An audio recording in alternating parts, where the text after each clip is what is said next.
Nepal closes complaint window for House election candidates ahead of March 5 polls. Over 3,000 nominations filed across 165 constituencies. Nepal directs districts to bolster election security measures ahead of House polls. Social media violations to face legal action. Significant jump in gold and silver rates recorded in Nepal. Analysts link surge to inflation and geopolitical tensions. Israeli Prime Minister Netanyahu joins Trump's newly created Board of Peace. Initiative aims to resolve Gaza and global conflicts. Man who assassinated former Japanese Prime Minister Shinzo Abe sentenced to life in prison amid public debate. And Nepal announces 23-member under-19 women's football squad ahead of SAF Championship in Pokhara.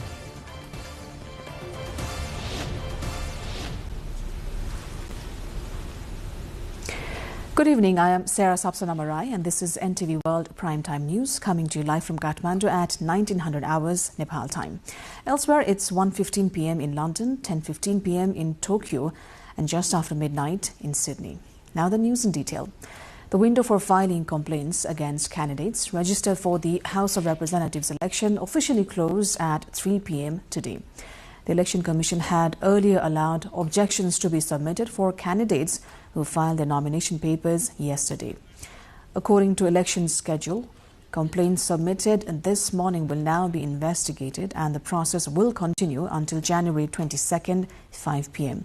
On the same day, the final list of eligible candidates will be published between 5 and 7 p.m. Any candidate found ineligible under the law will have their nomination cancelled. In total, 3,486 individuals have filed to contest in 165 constituencies across Nepal, including 3,089 men, 396 women, and one candidate identifying as third gender.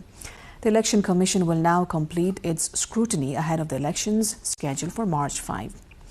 For Nepal's House of Representatives election on 5th of March, a total of 3,486 candidates have filed nominations across 165 constituencies.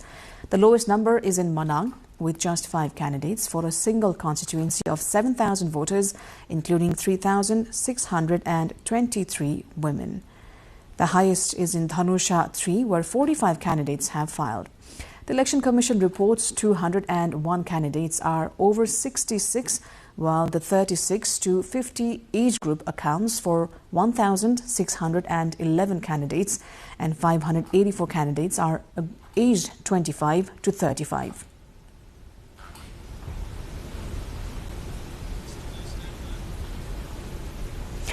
Nepal is gearing up for its House of Representatives election on 5th of March, with candidates ranging in age from 25 to 88 entering the race. Across 165 constituencies, a total of 3,486 individuals have filed nominations, including 3,089 men and 396 women. Among political parties, only Nepali Congress and CPNUML have fielded candidates in all constituencies. Other major parties, including Nepal Communist Party and Rashtriya Swatantra Party, have contested most seats, while several smaller parties have limited representation. The election sees a wide age representation. 584 candidates are aged 25 to 35, 1,611 are between 36 and 50, and 436 are over 60 years of age. The youngest candidates are 25 years old, while the oldest 88-year-old Mahindra Rai Yadav is contesting from Sarlahi 2 for Nepali Congress. In terms of competition, the fewest nominations are in Manang, with 5 candidates, and the most in Dhanusha 3, where 45 candidates are in the fray. A total of 1,200 candidates are running as independents. Ahead of the House of Representatives election, 15 candidates have filed nominations in Khotang, but notably, no women are contesting. According to Chief Election Officer Fanindra Prasad Parajuli, nominations come from 13 political parties and 2 independents. Khotang has 147,120 registered voters, 136 polling stations and 195 polling centers. In 2017, the Left Democratic Alliance candidate Ram Kumar Rai Pasang won here, and this year a tight contest is expected between new and established parties.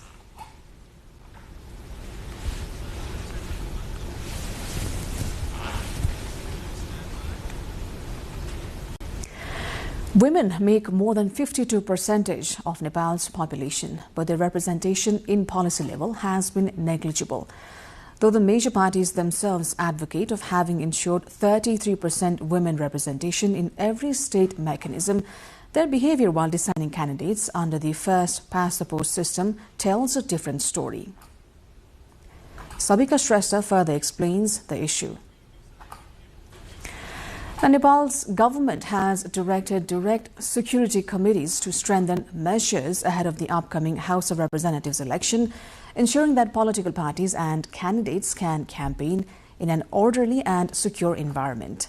Under the leadership of Home Minister Om Prakash Aryal, the Central Security Committee met today and decided to activate all coordination mechanisms established for election management.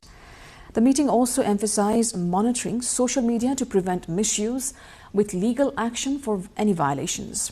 Representatives from 4 security agencies reviewed preparations, and the Integrated Election Security Plan 2082 is now being fully implemented to safeguard the electoral process.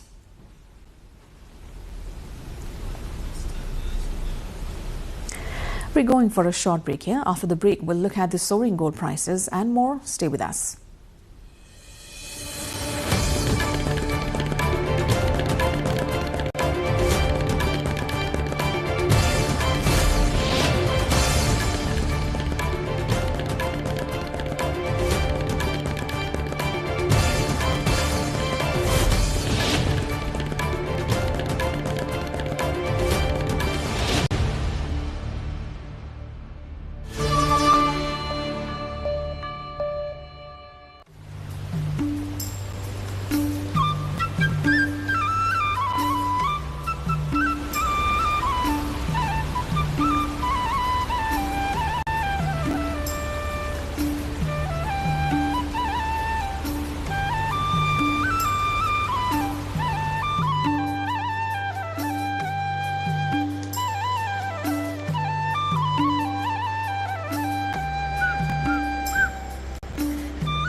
You're watching NTV World. Welcome back to Prime Time News.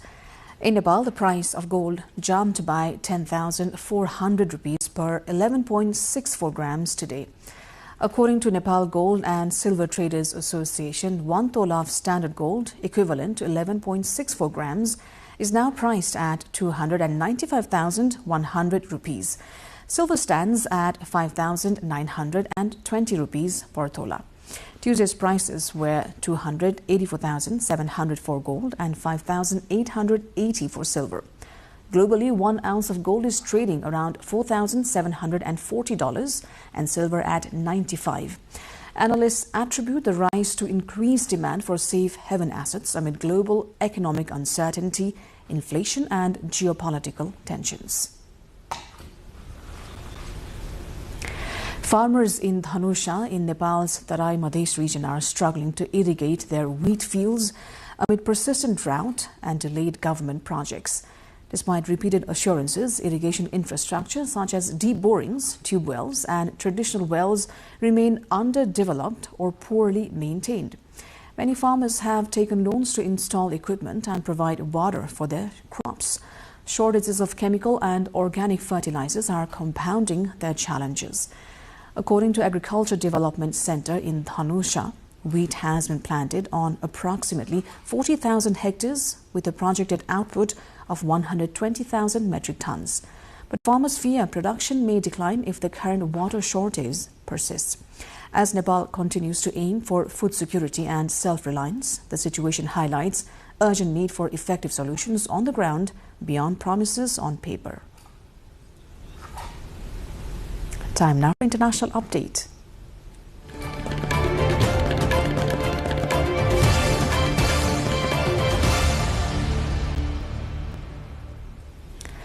Israeli Prime Minister Benjamin Netanyahu has accepted an invitation from U.S. President Donald Trump to join the newly created Board of Peace an initiative aimed initially at ending the war in Gaza with a broader mandate to address global conflicts. Netanyahu's office confirmed the decision in a post on social media platform X. Netanyahu is the latest leader to join the body, which Trump formally established last week as part of his 20-point plan to end the conflict between Israel and Hamas. Trump has described the board as the most prestigious ever assembled. Current participants include the United Arab Emirates, Belarus, Hungary, Kazakhstan, Canada, and Vietnam. The initiative has drawn mixed reactions. Several leaders, including European Commission President Ursula von der Leyen, have not yet committed. French President Emmanuel Macron rejected the proposal outright, warning it could undermine the United Nations. Ukraine's President Volodymyr Zelensky said he is considering participation but criticized the inclusion of Russian President Vladimir Putin, while Poland also voiced concerns. Trump has said the board might one day replace the United Nations, though he later said the organization should continue. According to the U.S. administration, permanent members must contribute $1 billion, a condition Canada said it was not ready to meet despite joining. Japan has restarted a reactor at the world's largest nuclear plant nearly 15 years after a disaster at the Fukushima power plant forced the country to shut all its nuclear reactors. Reactor number 6 at the Kashiwazaki Kariwa plant, located northwest of Tokyo, was restarted on Wednesday. It was delayed by one day because of an alarm malfunction and is expected to begin operating commercially next month. This is the latest installment in Japan's nuclear power reboot, which still has a long way to go. The 7th reactor is not expected to come back until 2030. The remaining 5 could be decommissioned. That leaves the plant with far less capacity than it once had when all 7 reactors were operational, that is 8.2 gigawatts. A Japanese court has sentenced Tetsuya Yamagami to life imprisonment for the assassination of former Prime Minister Shinzo Abe 3.5 years after he was shot dead during a campaign rally in Nara in 2022. 45-year-old Yamagami pleaded guilty to murder, but public opinion has been divided over the appropriate punishment, with his defense citing a troubled upbringing and claims of religious abuse. Prosecutors, however, called the act grave and deserving of the maximum sentence. Abe's assassination, virtually unheard of in Japan's low-crime environment, prompted a national debate on public security, homemade weapons, and election safety. Authorities have since tightened protections for political figures as the country continues to grapple with legal and political fallout from the attack. More international news and sports update coming up next after this short break.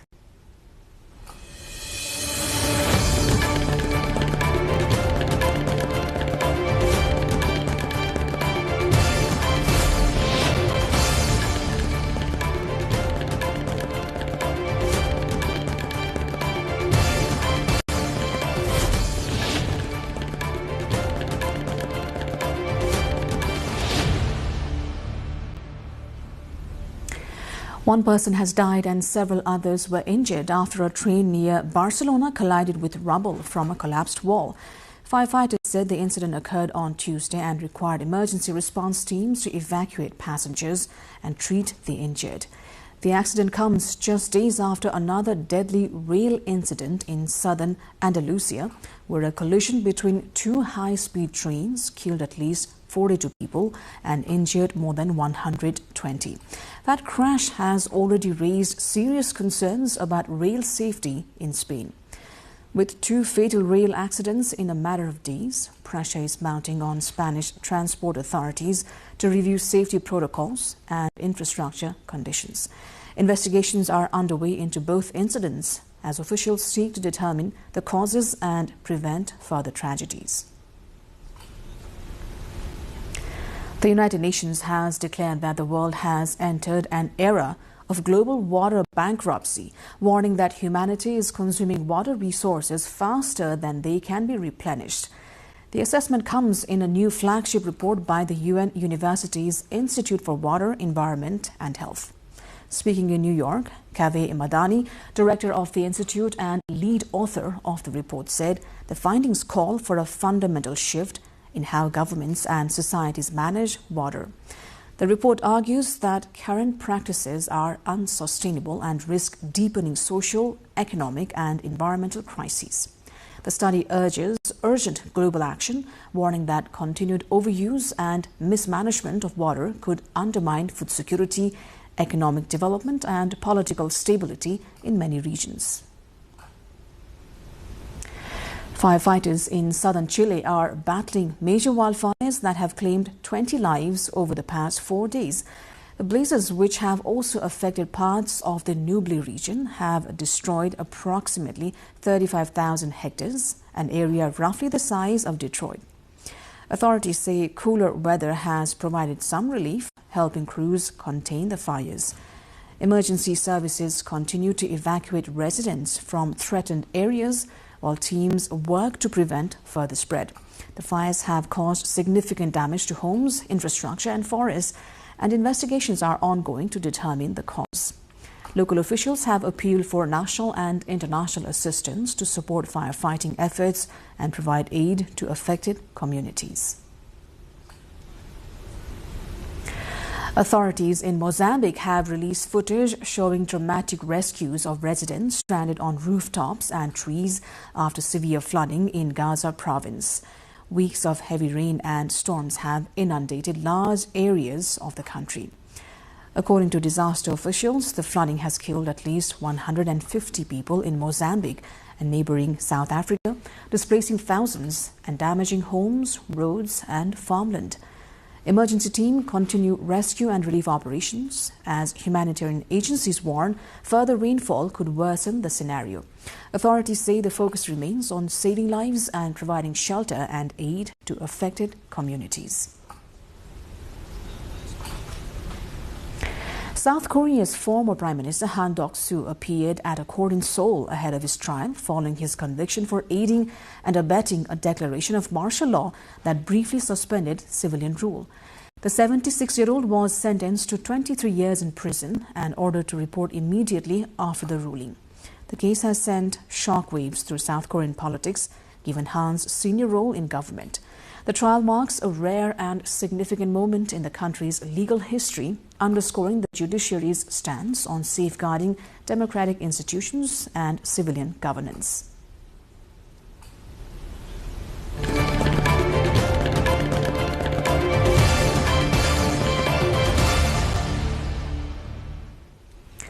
Well, sports news coming up next. For now, a short break.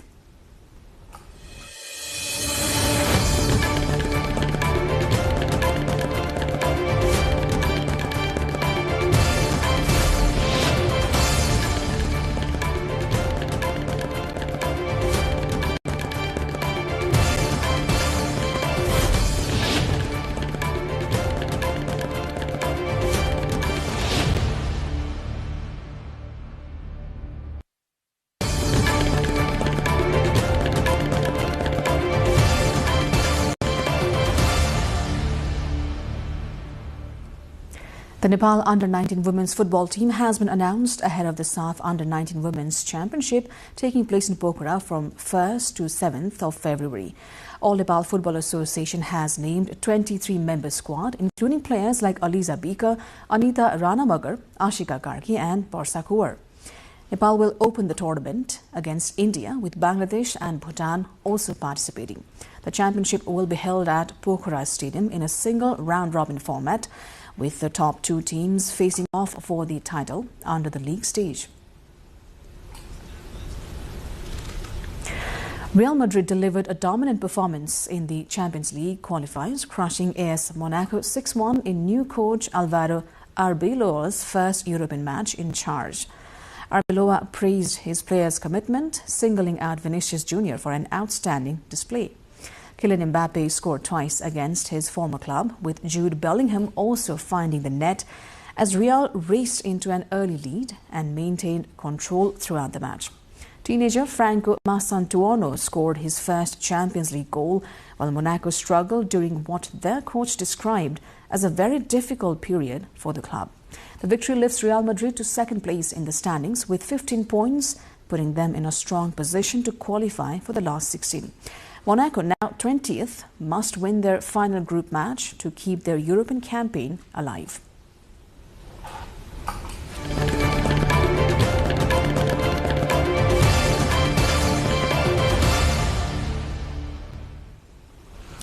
And before wrapping up, here's a look into the top stories once again.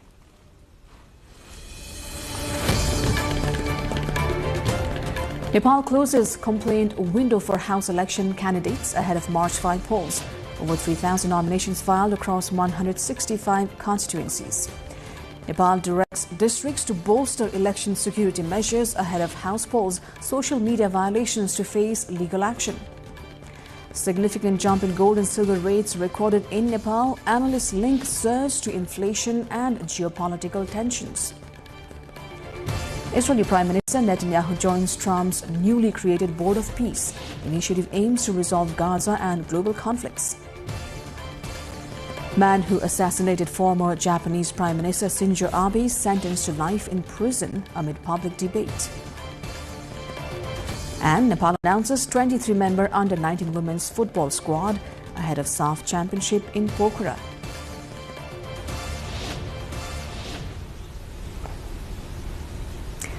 That is all for the moment here on NTV World Prime Time News.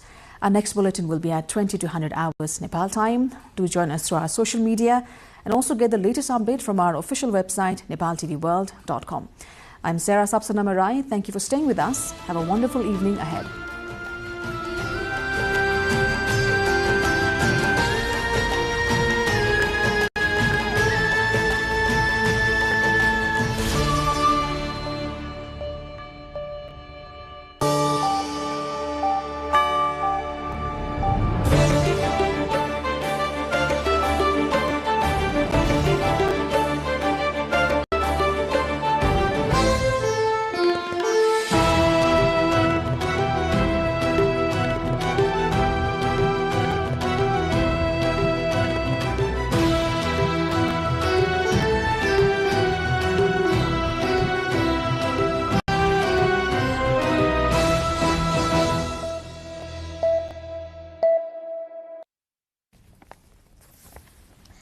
Welcome to the studios of NTV World in Kathmandu.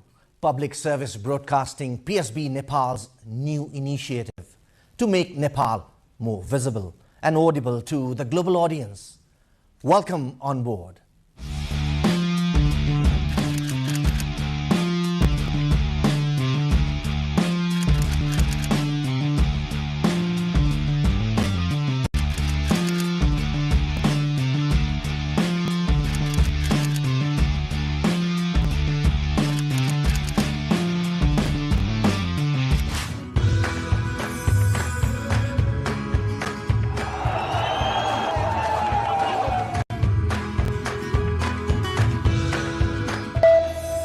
This is NTV World. Facts that speak, insights that matter. Telling the stories of a changing planet. NTV World, Nepal's perspective to the world. Exploring the heartbeat of Nepali creativity.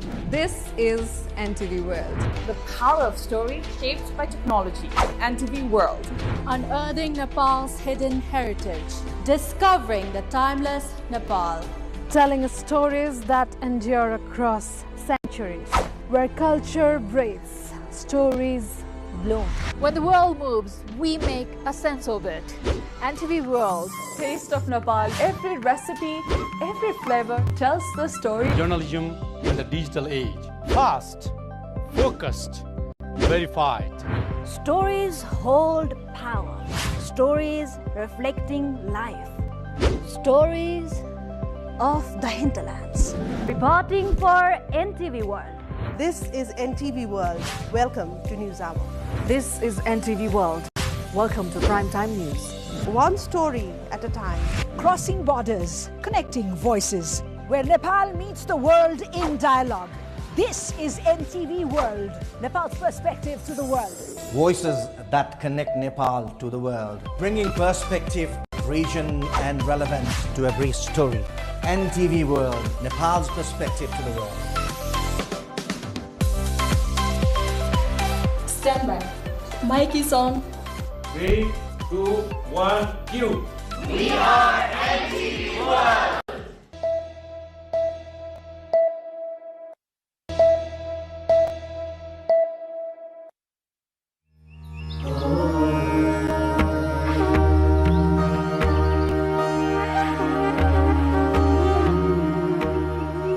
Pashupatinath is located in the eastern part of Kantipur city, approximately 5 kilometers away from Bagmati River.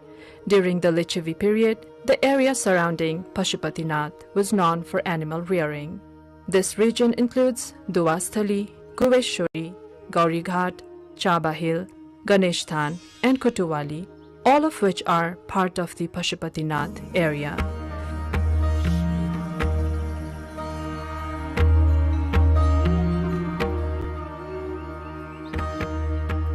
In 1979 AD, UNESCO designated Pashupatinath as a World Heritage Site.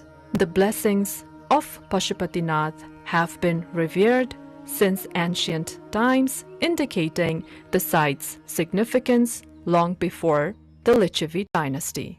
The presence of Jyotirlinga, a sacred representation of Lord Shiva, is mentioned in one of the ancient texts, highlighting its historical and religious importance.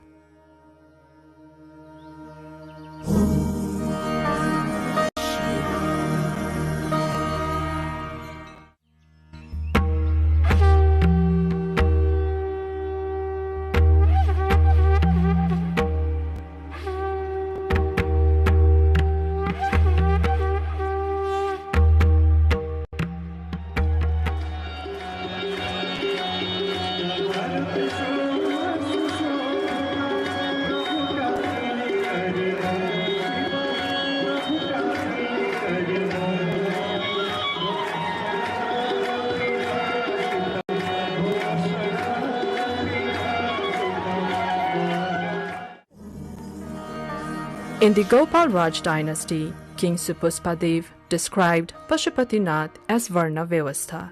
Following Supuspadev, every subsequent king incorporated the name of Pashupatinath within their own names.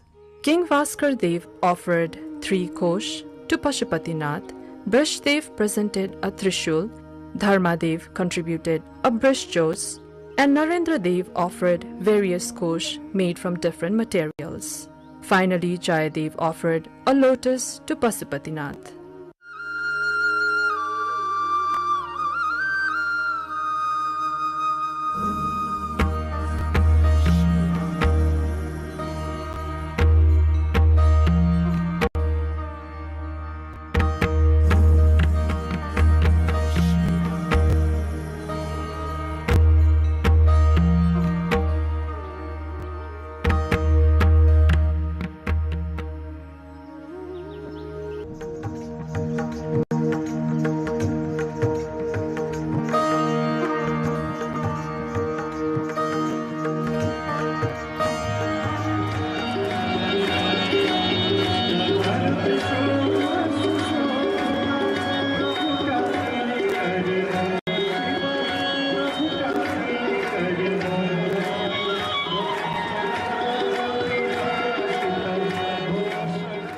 In 1473 BS, Jyoti Malla renovated Pashupatinath.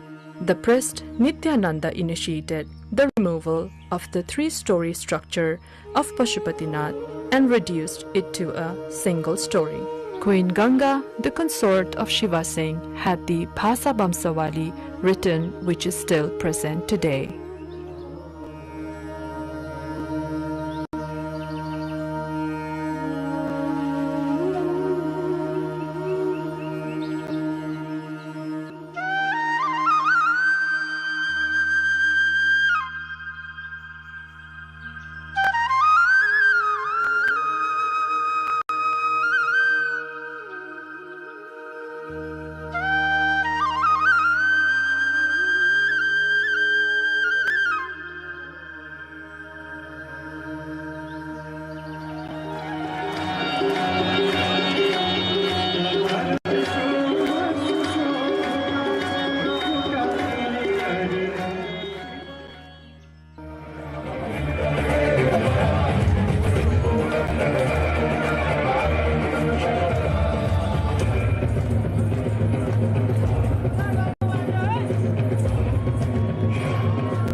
During the Malla dynasty, the offerings made by the kings to Pashupatinath can still be seen today. Among these offerings, Lord Shiva at Pashupatinath received a copper roof and chadi and kamal. Finally, King Jai Singh presented a gold-made mekhla and a grand jatra was conducted.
The temple's extraordinary design is attributed to the cumulative contributions of successive kings, each leaving their mark by adding distinctive elements to its architecture.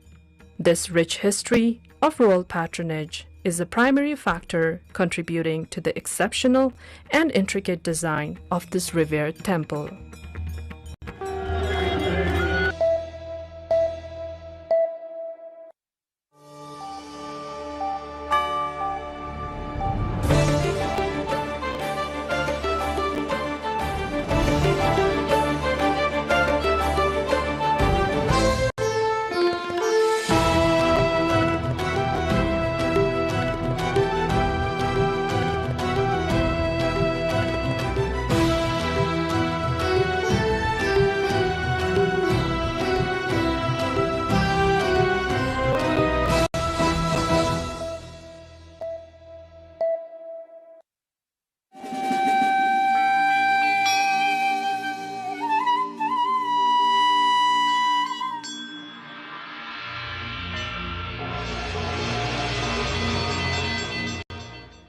Inside the quiet courtyard of Baber Mahal, colors seem to breathe on their own.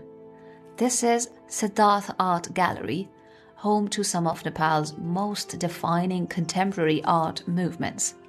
Today, the gallery opens its doors to Mithila Cosmos, a universe imagined through the brush of artist S.C. Suman, a name inseparable from the evolution of gallery space.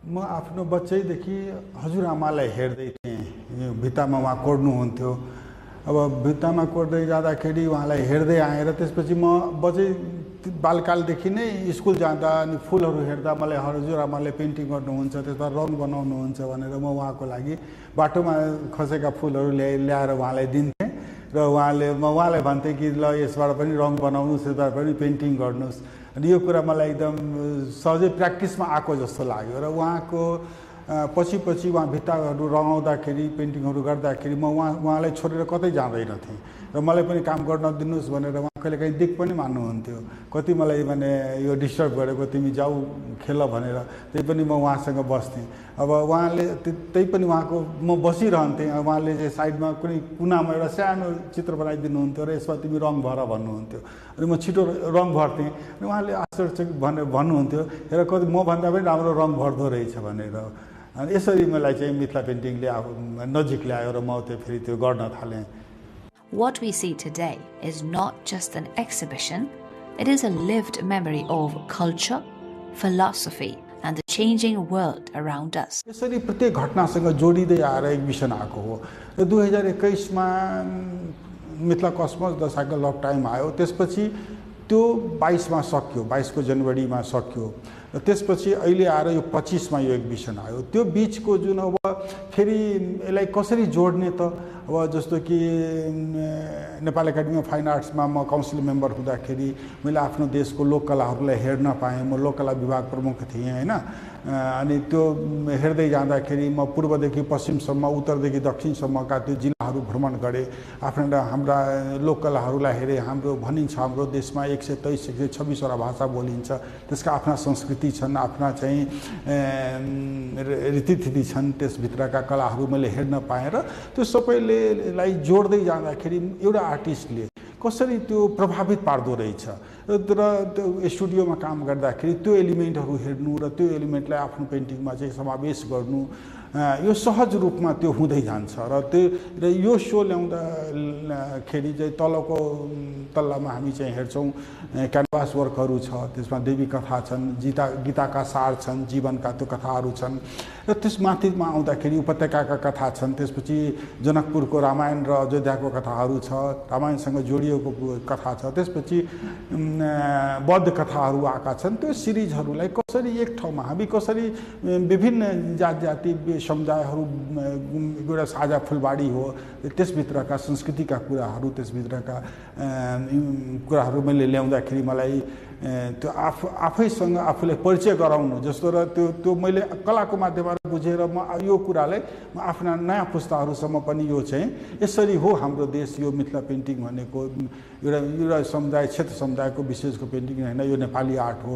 यदि मिथिला पेन्टिङको नेपाली कलाको कुरा गऱ्यो भने मिथिला पेन्टिङलाई छोडेर त्यो Nepali art पुरा हुँदैन भनेर मेरो बुझाइमा मैले यसरी यो एक्जिबिसनले ल्याएको।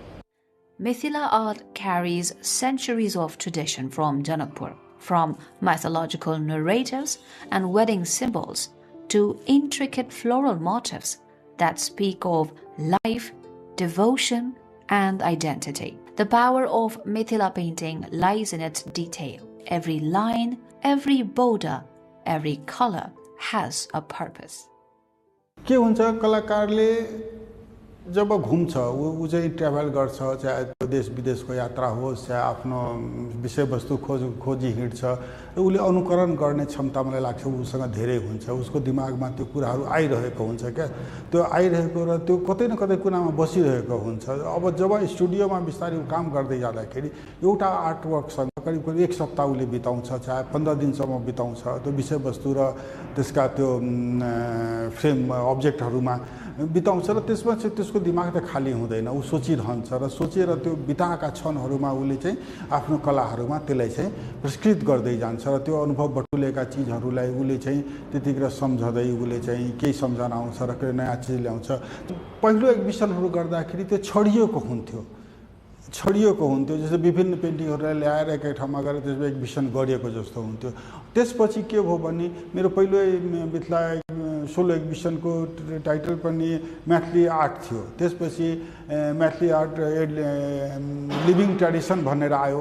त्यसरी जबसम्म त्यो म्याच्योर हुँदै जान्छ कलाकारले 1-2 स्टेपहरू हुन्छन् त्यो एक्जिबिसनहरूको, त्यसले अनुभव पनि बटुल्छ र बटुल्दै जाँदा भ्युअर्सहरूसँग भेट्छ, जर्नलिस्टहरू भेट्छ, क्रिटिक्सहरूसँग भेट्दै जाँदाखेरि त्यसको निखार आउँदै जान्छ, साधनाको निखार आउँदै जान्छ र त्यो चाहिँ विषयवस्तुसँग जोडिँदै जान्छ र आज आएर यो फ्रेममा चाहिँ हामी हेर्न पाउँछौँ। Art becomes complete only when someone responds to it. In this gallery, every viewer sees something different. A memory, a symbol, a question, a reminder. What do the visitors find in this universe of Mithila? Well, as an academician, I feel that Mithila painting is like a healing process to people. And this exhibition has expressed itself in a very beautiful way, expressing each and every motive which is present over here related to not only mythology, but also related to emotions of the people. And it is like a story work over here. The entire journey of Mithila has been depicted over here, which speaks volumes not only about the artist but also about each and every object which has been portrayed over here. Walking through these halls feels like traveling between timelines.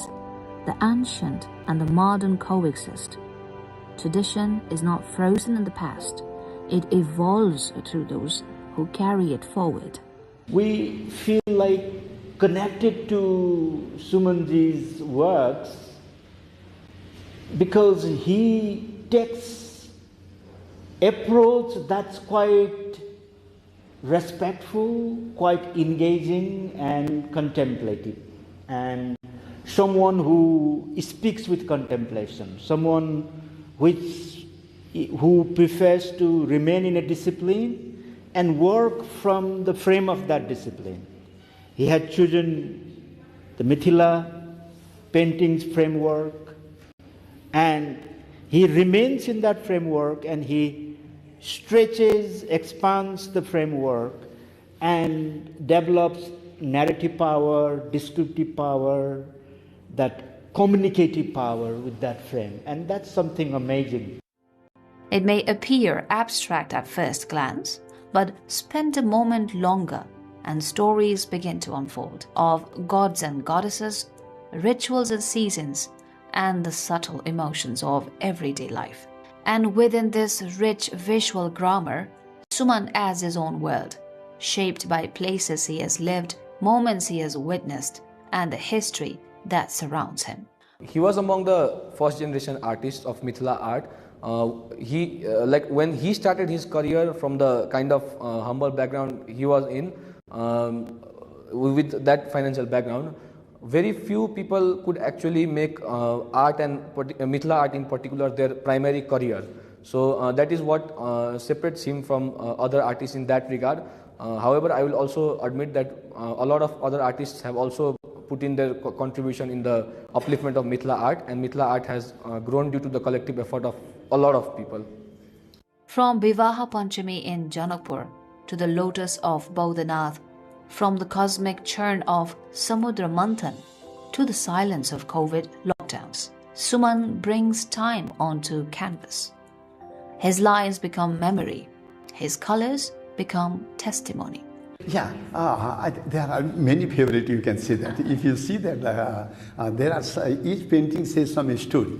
Like this is if you see this, here the wedding, Sita, Mata Sita wedding with the Ram. There's the procession going on. And every painting you will see that there are the nature. The S.C. Suman painting is the nature he captures very nicely. The color combination, you will find very rare artists. That type of eye-catching is that one. Many things are within the one paintings. Mithila Cosmos reminds us that art is not only what we see, it is what we feel, return to, and carry within ourselves. I have grown in a Mithila household. I've been very closely connected to the Mithila culture. I have been seeing Mr. Suman's exhibitions since a long time, and this is one of the third or fourth exhibition of his that I've been attending. So yeah, that I obviously know about what kind of paintings he does and what time does he conducts these exhibitions. So this is exactly how I found that he was going to do an exhibition this year as well. Has a similar sort of providing blessing sort of artwork in the form of like a lakudwa, which like exists in a door frame. So what he's done in that specific piece is behind a lakudwa is a cobra painting, so like a wedding specific painting. So he's combined these two cultures as part of his, and it's part of his own narrative because he moved from Janakpur to Nepal, so that's what he was trying to convey, the mixing of these two cultures. So yeah, I think the mixing and, you know, like venturing out of your own home place, which is very common these days, and traveling and seeing the world, I think that's I think the contemporary connection. Behind every exhibition is a vision that guides how artworks converse with space and audience. Curator Sangeeta Thapa has been a key voice in shaping Nepal's modern and contemporary art landscape. His first exhibition, Mithila Cosmos, began in 2007, and what we have been seeing is that he is really celebrating the art forms of the Mithila world, along with the myths and legends of the Mahabharata, the Ramayana, and this is something that we see all throughout the different editions of the Mithila Cosmos journey that he has with the Siddharth Art Gallery. This is his 7th show, and we decided to call it Journey of a Pilgrim because the piety in the exhibition is very apparent, and his knowledge of the Ramayana or the Mahabharata, the myths and legends that we have grown up listening to and learning about, become central to his work. But Sumanji is also talking not only about Mithila art, he's from the Tarai, so he brings in elements from Tharu, Dusad, Salish, different forms of art form from indigenous communities in the Tarai, and he amalgamates it and he really makes it his own. Perhaps the most significant work in this show is called Samudra Manthan, and this is a story which has been visually narrated by so many artists, from Raja Ravi Varma to early 19th century engravings, but he has even amalgamated a Hakusai wave into this art form. So that is a really famous painting, The Wave, and you can see that influence has permeated his wave, his painting.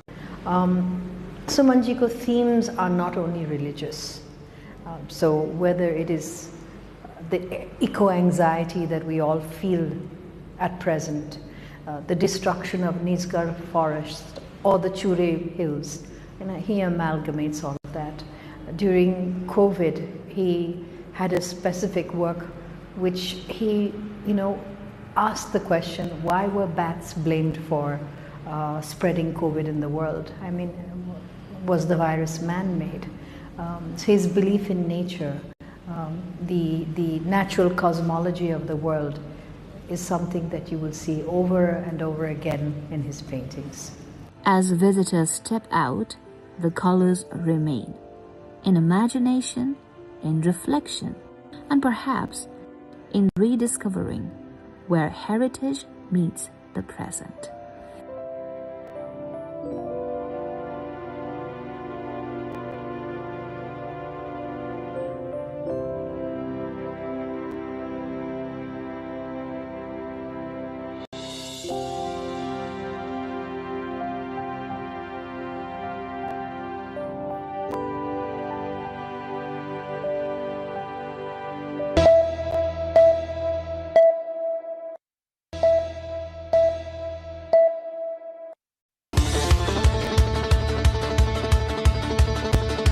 कसैले पनि अब व्हीलचेयरमै चाहिँ bungee गर्नुभएको छैन। अहिले चाहिँ I am very excited. रमाइलो आउने। Yes 2 1 bungee. डिफ्रेन्ट आइडियाहरू हुन्छ हाम्रो, जस्तै अब खुट्टामा लगाएर नर्मल जम्प गर्नुपर्ने, उहाँहरूले चाहिँ हामी बडीमा मात्रै लगाएर जम्प गराउँछौँ। Let's go.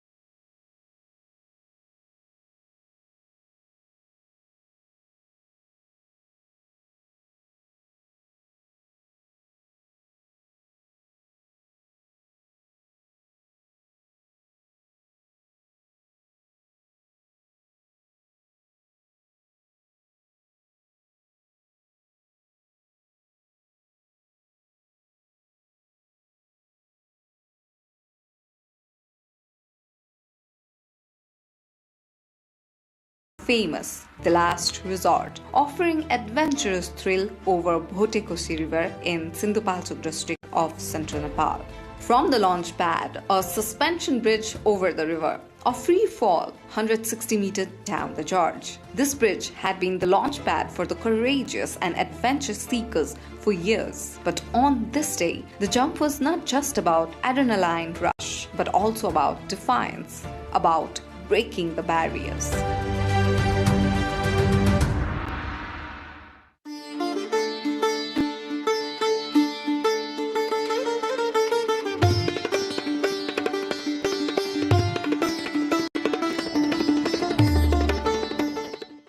Dilip, a fierce advocate for inclusive tourism, has spent years pushing boundaries, paragliding, ziplining, even bungee jumping without a chair.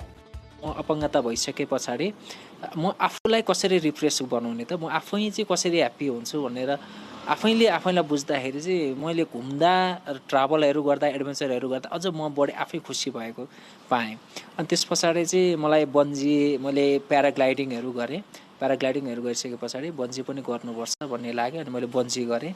Bungee गरेपछि होइन अब यो बन्जीलाई पनि एकचोटि व्हीलचेयरमा पनि बन्जी गर्नुपर्छ हैन। नेपालमा म चाहिँ अपङ्गता भएका साथीहरूले चाहिँ एडभेन्चरकोमा चाहिँ अलि पछाडी देखिने, उहाँहरू खासै त्यति धेरै एडभेन्चरहरू गर्नलाई त्यस्तो खेलहरू खेल्नलाई डराउने, यस्तो हुन्छ उस्तो हुन्छ भन्ने उहाँहरूको चाहिँ मेन्टालिटी पनि थियो र त्यो मेन्टालिटीलाई पनि चिर्नुपर्छ। मैले यो सकिन्छ, हामीले पनि खेल्न सक्छौँ, गर्न सक्छौँ र एउटा चाहिँ समावेशी पर्यटनलाई पनि यो एउटा वकालत पनि हुन्छ। नेपाल सरकार लगायत सम्बन्धित निकायलाई यो वकालतको पनि एडभोकेसी पनि गर्न सकिन्छ भन्ने उद्देश्य राखेर मैले चाहिँ बन्जी गरेको।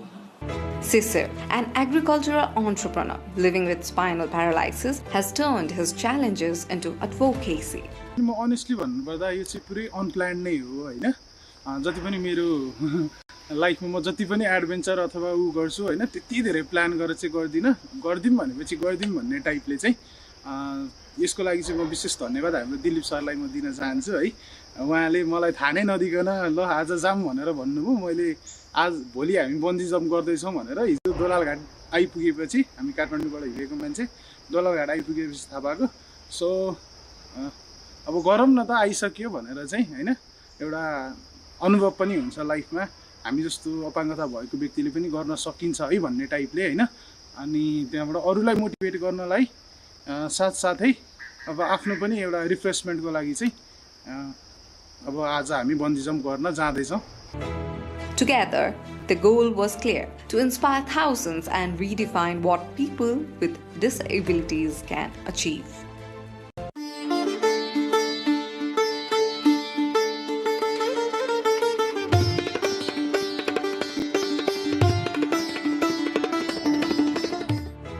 A wheelchair bungee jump was no ordinary feat. It demanded innovation, precision, and absolute commitment. The team designed a secure rigging system, checked every bolt and knot, ensuring the wheelchairs and harnesses could withstand the extreme forces.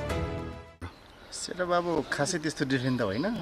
उहाँहरूको अब special अलिकति समस्या भएर त्यो अनुसारको safe तरिकाले गर्ने अर्को डिफरेन्ट आइडियाहरू हुन्छ हाम्रो। जस्तै अब खुट्टामा लगाएर नर्मली जम्प गर्नुपर्ने, उहाँहरूले चाहिँ हामी बडीमा मात्रै लगाएर जम्प गराउँछौँ। सो खुट्टामा चाहिँ केही पनि प्रेसर पर्दैन, ढाडमा पनि कम प्रेसर पर्छ। सो त्यसरी गर्दा चाहिँ उहाँलाई एकदम कम्फर्टेबल हुन्छ। अनि प्लस अब उहाँले अब तल गएर तान्नुपर्ने हुक गर्नुपर्ने कुराहरू हुन्छ। सकेसम्म उहाँहरूले ट्राई गर्नु भएन भने हामी एकजना रेस्क्यु स्ट्यान्ड बाई हुन्छ। अनि त्यसको लागि चाहिँ हामी अलिक बढी प्रिपेयर गरेर गर्नुपर्ने हुन्छ। अब सेफ्टीको हिसाबले अलिकति डिफ्रेन्ट तरिका चाहिँ अपनाउनु पर्यो हामीले। This was not a stunt. It was proof that adventure can be made accessible. 34 अन्तर्राष्ट्रिय अपङ्गता दिवस हो। सो यो अपङ्गता दिवसकै दिनमा चाहिँ के एउटा चाहिँ एडभेन्चर गरौँ हैन। अब कसैले पनि अब व्हीलचेयरमै चाहिँ बन्जी गर्नुभएको छैन, त्यसको लागि पनि एउटा चाहिँ पहिलोचोटि गर्दै हेर अरू साथीहरूलाई पनि एउटा चाहिँ इन्करेज गरौँ भन्ने चाहना हो खास। At the edge of the platform, silence fell. Dilip rolled forward first. The count began.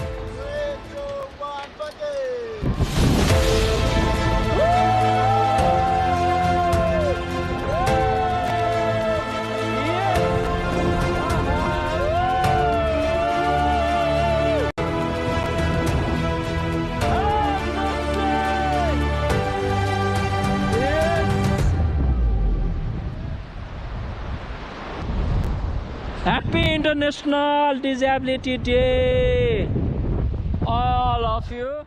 a symbol of confinement transformed into a vessel of freedom, probably the first ever wheelchair bungee jump in Nepal. Promax bungee! खासै अहिले चाहिँ पुरा म normal चाहिँ एकदम चिलमा छु हैन अब यहाँ हामफाल्दाखेरि चाहिँ कस्तो हुन्छ म हामफालिसकेपछि अनुभव सुनाउँछु अहिले चाहिँ I am very excited I am going to do something for myself हैन I am going to do my first bungee of my life so I'm very excited. Then came Cecil's turn with equal determination.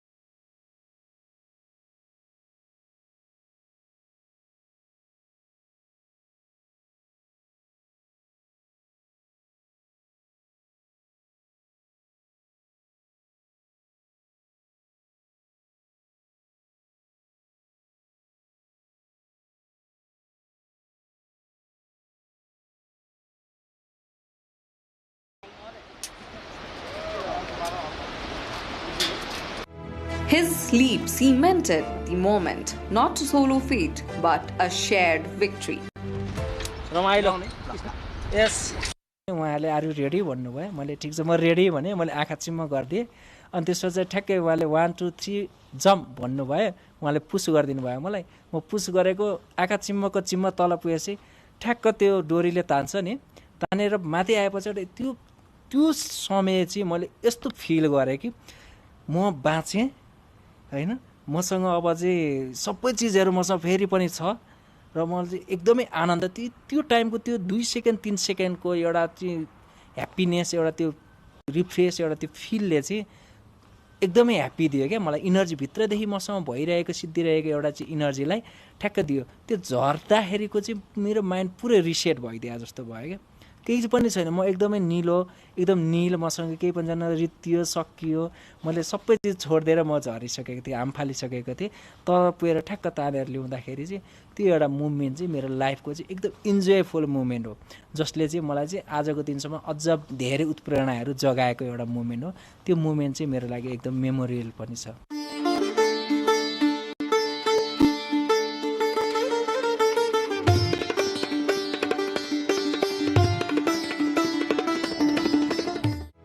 Dilip and Cecil's jump was more than a thrill. It was a loud scream demanding change, a call for accessible tourism.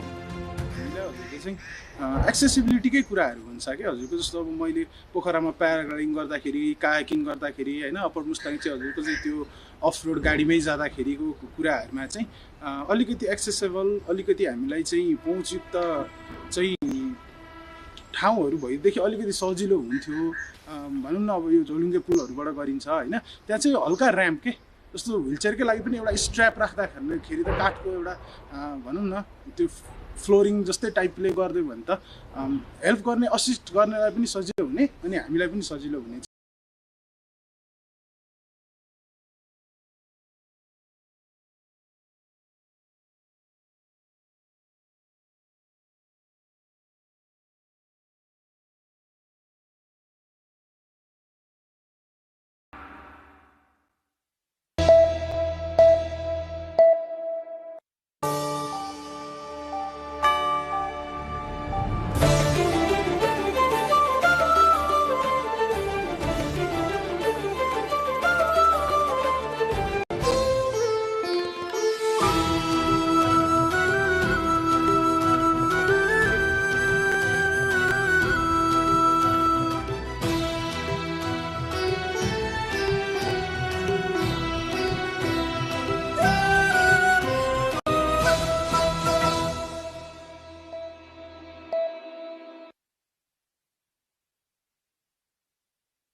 Welcome to Declassified Beyond the Brief. I am Devendra Subedi.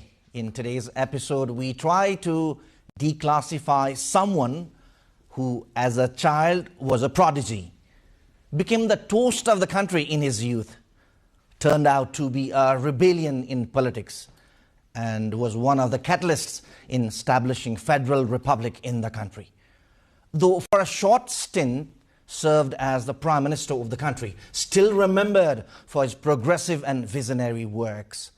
One of the favorite sons of Gorkha, his political journey from Jana Morcha to Maoist rebellion, attempt to start alternative politics with Naya Shakti Nepal and later Pragatisheel Loktantrik Party has been interesting, while critics sometimes level him as a political alien. Let's welcome former Prime Minister and Chairman of Pragatisheel Loktantrik Party, Dr. Baburam Bhattrai. Welcome to the show, Dr. Bhattrai. Thank you. What brought you to politics, Dr. Bhattrai, from a very bright student that topped the SLC then and back to politics? What brought you to politics? Now, as you know, I come from a very humble, peasant, rural background. Coincidentally, I happened to top the National School Living Certificate exam in 1970, so that provided me an opportunity for higher education. When I later went for higher education under the then Colombo plan in Chandigarh, I studied first architecture and then urban and then regional planning. I did my doctorate. So during that time, I just questioned myself. I could be a good technician, good engineer, but as long as my country remains very backward, very poor, underdeveloped, then my identity as a established engineer from a poor country won't give me happiness, personal happiness. So then I thought I should not only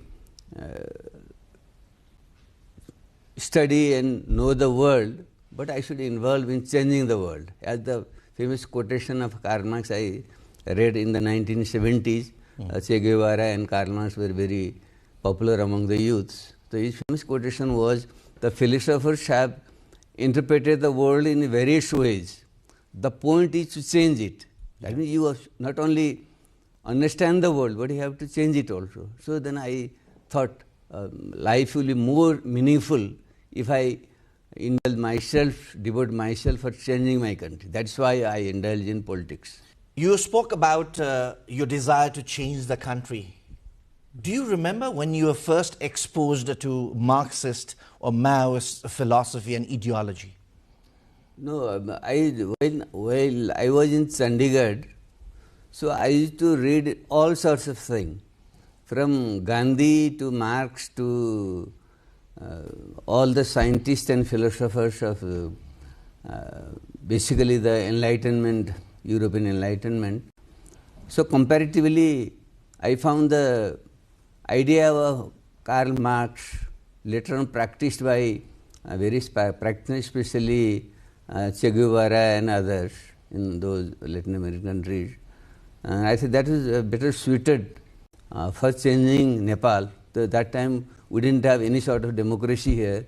Absolute monarchy was ruling, and the world was gradually moving towards universal democratization. So I thought first we had to go through a democratic revolution, and on the basis of that we can have fast economic development. My purpose was to see a prosperous, developed Nepal.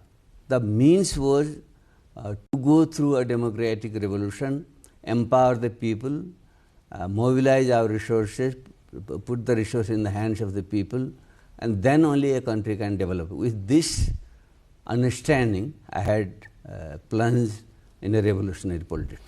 I asked this question to you because you studied in India, so probably you had that opportunity to get those literature. Okay, if you were in Nepal, for example, even those literatures were banned at that time when the Panchayat regime was at its peak. So your study in India, your scholarship, your study in India, did that help you to indulge in what you said, your vision to change the world, and especially the Marxist philosophy or ideology that attracted you? No, I didn't follow a very dogmatic type of Marxism. Since then the Soviet Union was still there. In my understanding, I did my own self-study of Marxist literature, and before that, history of revolution in Europe. Particularly, I was impressed with the French Revolution. The idea of liberty, equality and fraternity, that really gave me a enlightenment. These three key words, liberty, equality and fraternity. So these are the ones to be pursued in life. So that's why, though I could have just pursued the question of only liberty, which the liberal democratic forces do, and only equality, which the Marxists pursue, my understanding was liberalism, liberal democracy just pursued just one aspect of democracy, that is liberty, and the social democracy or democratic socialism or whatever you would like to say, that focused only on equality and just they virtually abandoned the question of liberty.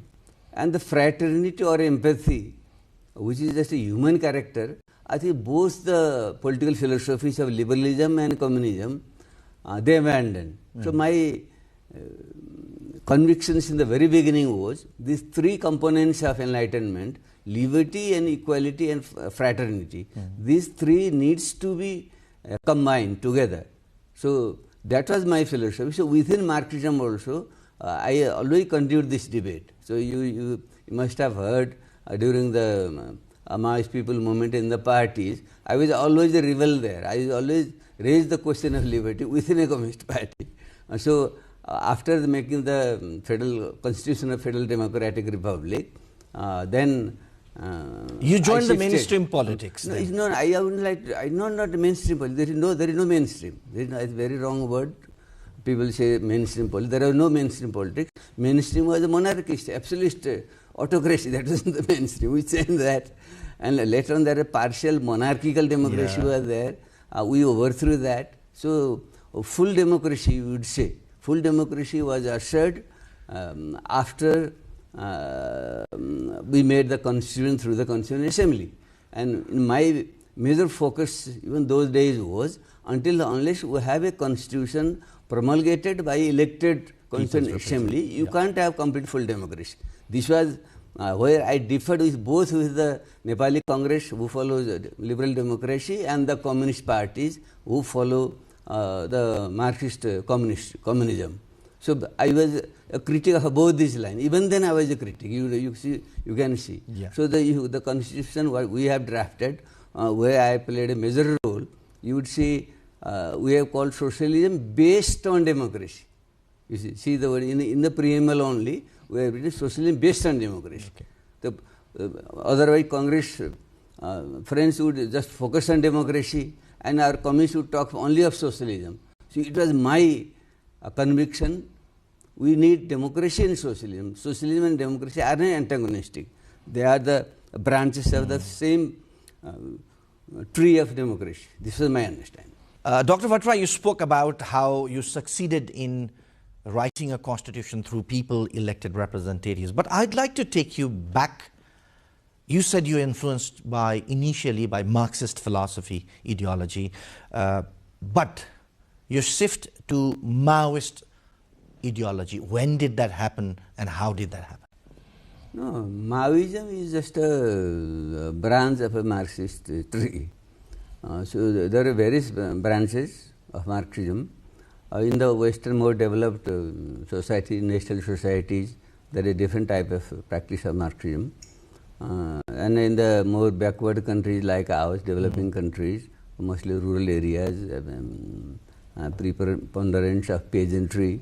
In those areas, the Marxism practice is slightly different. So is it the change agents that these two ideologies pick differently, like peasants or workers or laborers? Is it that, any type of ideology is a tool, you see. Yeah. It's not an end in itself. Some people are just take it as a religion, as a dogma. I don't believe in that. I am a scientist. I believe in science, and it is always changing, evolving. It never remains a dogma. So for me, a Marxist method, I call Marxist method of a dialectical and historical materialism. That method gives you to see the world in a dynamic frame, ever-changing, full of contradiction, and you should, whether in the physical world, social world, economic world, or intellectual, mental world, there are unity of opposites. Two sides collide always, and that leads to unity, struggle, and transformation. That is the basic law of evolution. That is how the world evolved, this is how society evolved, how the human being evolved, and how the society and economy evolved. So within that, we have to see everything in terms of space and time. Like later on, after Marx, Einstein, even in the physical world, he developed that theory of space-time continuum. So I am the student of that school of thought. So in that sense, everything is ever changing. So you should also, your ideology also should change according to the change in time and space. So that's why till a certain point we applied that Maoist ideology, and after the promulgation of the constitution, after the completion of the democratic revolution, when our agenda shifted, then we had to shift our ideology also, and then I started the new force movement, Naya Shakti movement, or the alternative politics movement, and the ideology of progressive democracy. Now I believe in a political ideology of progressive democracy suited to our condition, and globally my political philosophy is scientific humanism. So I wanted to ask you, so that was not an ideological shift. That was more of just evolution. Just evolution. So that was part of your political evolution and your attempt to bring changes in the country. So that was just part of this. And now you have reached up to Pragatisil Loktantrik Party. Progressive democracy, you would say. Progressive Democratic Party. Is this another attempt to raise the alternative leftist politics in Nepal? No, alternative left or right, I'll say they are not permanent things. You see, when in the motion, sometimes you tilt towards the left. Left means it is actually more inclusive, is focused more on equality. Right is focused more on liberty and a less emphasis on equality. But evolution doesn't go in a straight line. You see, in a spiral motion it goes. So sometimes you have to be slightly left, you have to be slightly right. So you want to say there is nothing called leftist or rightist? Yeah, nothing. Especially it has to change as forward. It always moves forward in a spiral, not in a straight line. In a spiral it goes, moves up. So that way, progressive democracy is a correct terminology, which is the most advanced, developed form of democracy suited to the modern world and modern Nepal. The big debate on this issue globally, is not only the question. If you see the big political thinkers globally, they have been talking of going beyond liberalism and communism, trying to build up a new political ideology and philosophy suited to the modern world, which they call Fourth Industrial Revolution. As you explained earlier, you have differences in the party, and now you have started your own way of Progressive Democratic Party. How is your relationship with the former comrades? I have a good relationship with everybody. See, even with the monarchy, even with the king, I have no enmity personally. See, that's a system which is now outdated. So I have no enmity with the former king and the royalists. And with our Nepali Congress people who believe in democracy, I have very good relation, working relation with this friend. I think young friends, I don't know what exactly happened right now, Mr. Gagan Thapa and Mr. Prakash Sharma. We will definitely talk about the changing dynamics as well. So I have good relation with them. And with the communist, now the Nepal communist left, I just jokingly tell them, now you are not a left, you have been historically left out. You are just caught in the old dogma and you are not able to develop. So don't call yourself left, you are left out, so I call them. That's an interesting term to use. So that's why I'm trying to go beyond that. You see, that a progressive democracy, is just flowing forward, you see, progressively moving forward. Allow me to ask this, Dr. Bhattrai. Did the 10 years of people war that the Maoist party, then Maoist party, waged, fulfill its promises to its full extent? Has it been able to do that? No, everything, nothing is full. It's relative. Everything is relative. If you see the basic demands of the Maoist people, so the 40-point demands, which are drafted by me and presented. You were one of the persons. No, I was the basic drafter of that 40-point demands, and I presented the then Prime Minister, Mr. Charvaz Doba. There are 3 sections of that. One is question of nationalism, which in a globalized world, there is a developed countries and underdeveloped countries. So that underdeveloped countries are always in the shadow of the developed countries. So that always brings some friction in the national sovereignty of the country. So this is one of the questions. So we have raised some questions there. And the other question is the question of democracy. Democracy for all, you see. No, not only privileged people, but all the peasants, workers, women, Dalits, and all sections of oppressed nationalities. And the third is the people's livelihood, economic development for all. So these are 3 sections of 40-point demands. Of them, the democratic demands are mostly met. Making of the constitution, the federal democratic constitution through a constitutional assembly, more or less completes the democratic revolution.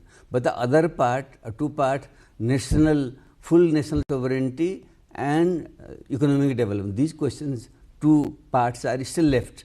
So now my idea after completion of that process of making a constitution was, now let's focus on economic development now. And then the question of nationalism is a very long-term question, and that will come last. This is my idea. Dr. Vatrai, you, as you said, very interestingly said, the questions of full national sovereignty is still not met. Can you elaborate on that? Are we not a sovereign country? Are we not a sovereign people at the moment? Yeah, we are member of the United Nations. We are a sovereign country by treaties, even by the Treaty of 1923 with the then British colonists in India. Nepal's full sovereignty has been accepted in principle. Yeah. So even 1950 treaty also accepted in principle. But what happens in practice is, when your country is not developed, you are economically, politically, militarily weak, then the larger, stronger countries limit your sovereignty in practice. So that way, to exercise full sovereignty, formally we are full sovereign country, full independent country. But in practice, as long as we remain backward, poor and militarily weak, we can't exercise full sovereignty. Now just see what is happening now. The US president just goes and captures the president of Venezuela, takes him to USA, and he declares himself as the president of Venezuela. It is such an anarchic world, he is prevailing. So in case of Nepal also, though we have not reached that stage, being a full sovereignty formally, but practically we have had to compromise many things. So for that, how do you go about? Either you have to fight war and win and exercise your sovereignty. If you don't have that capacity, then diplomatically just deal with it. As I think Deng Xiaoping of China famously said, as long as your time is not opportune for you, then he said, bide your time and hide your strength. That is a very famous quotation. So this is the time for us to bide our time, hide our strength, and focus on economic development and empower yourself. So empowering oneself by becoming economically robust, improving the livelihoods of the people, and making the country prosperous. Is that the only way to preserve our sovereignty in the present I would say context? only way. There are many ways. There are many dimensions of nationalism, sovereignty, and all these things. But one of the major issues is, as long as you empower your people, as long as you are not able to fully develop the potential of your people and use your natural and other resources, you cannot develop your capacity to deal with the big powers. So for that, politically we are a fully sovereign country, independent country. We are proud of that. You are one of the oldest countries in the world, as far as I understand. We are one of the 25 oldest country in the world. Out of the 200 countries now, we come as of the 25 oldest in the world. But because of economic lack of economic development, and late ushering in democracy, late empowerment of the people, and late economic development, we have not been able to fully exercise our sovereignty in practice. All right.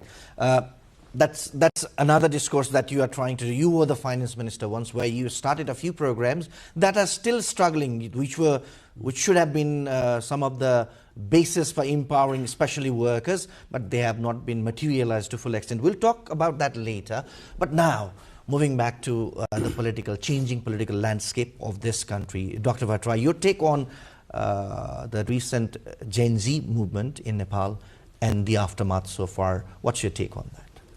No, it was a spontaneous uprising of the youth in Nepal, because I had been forecasting for the last 10 years, immediately after promulgation of the constitution.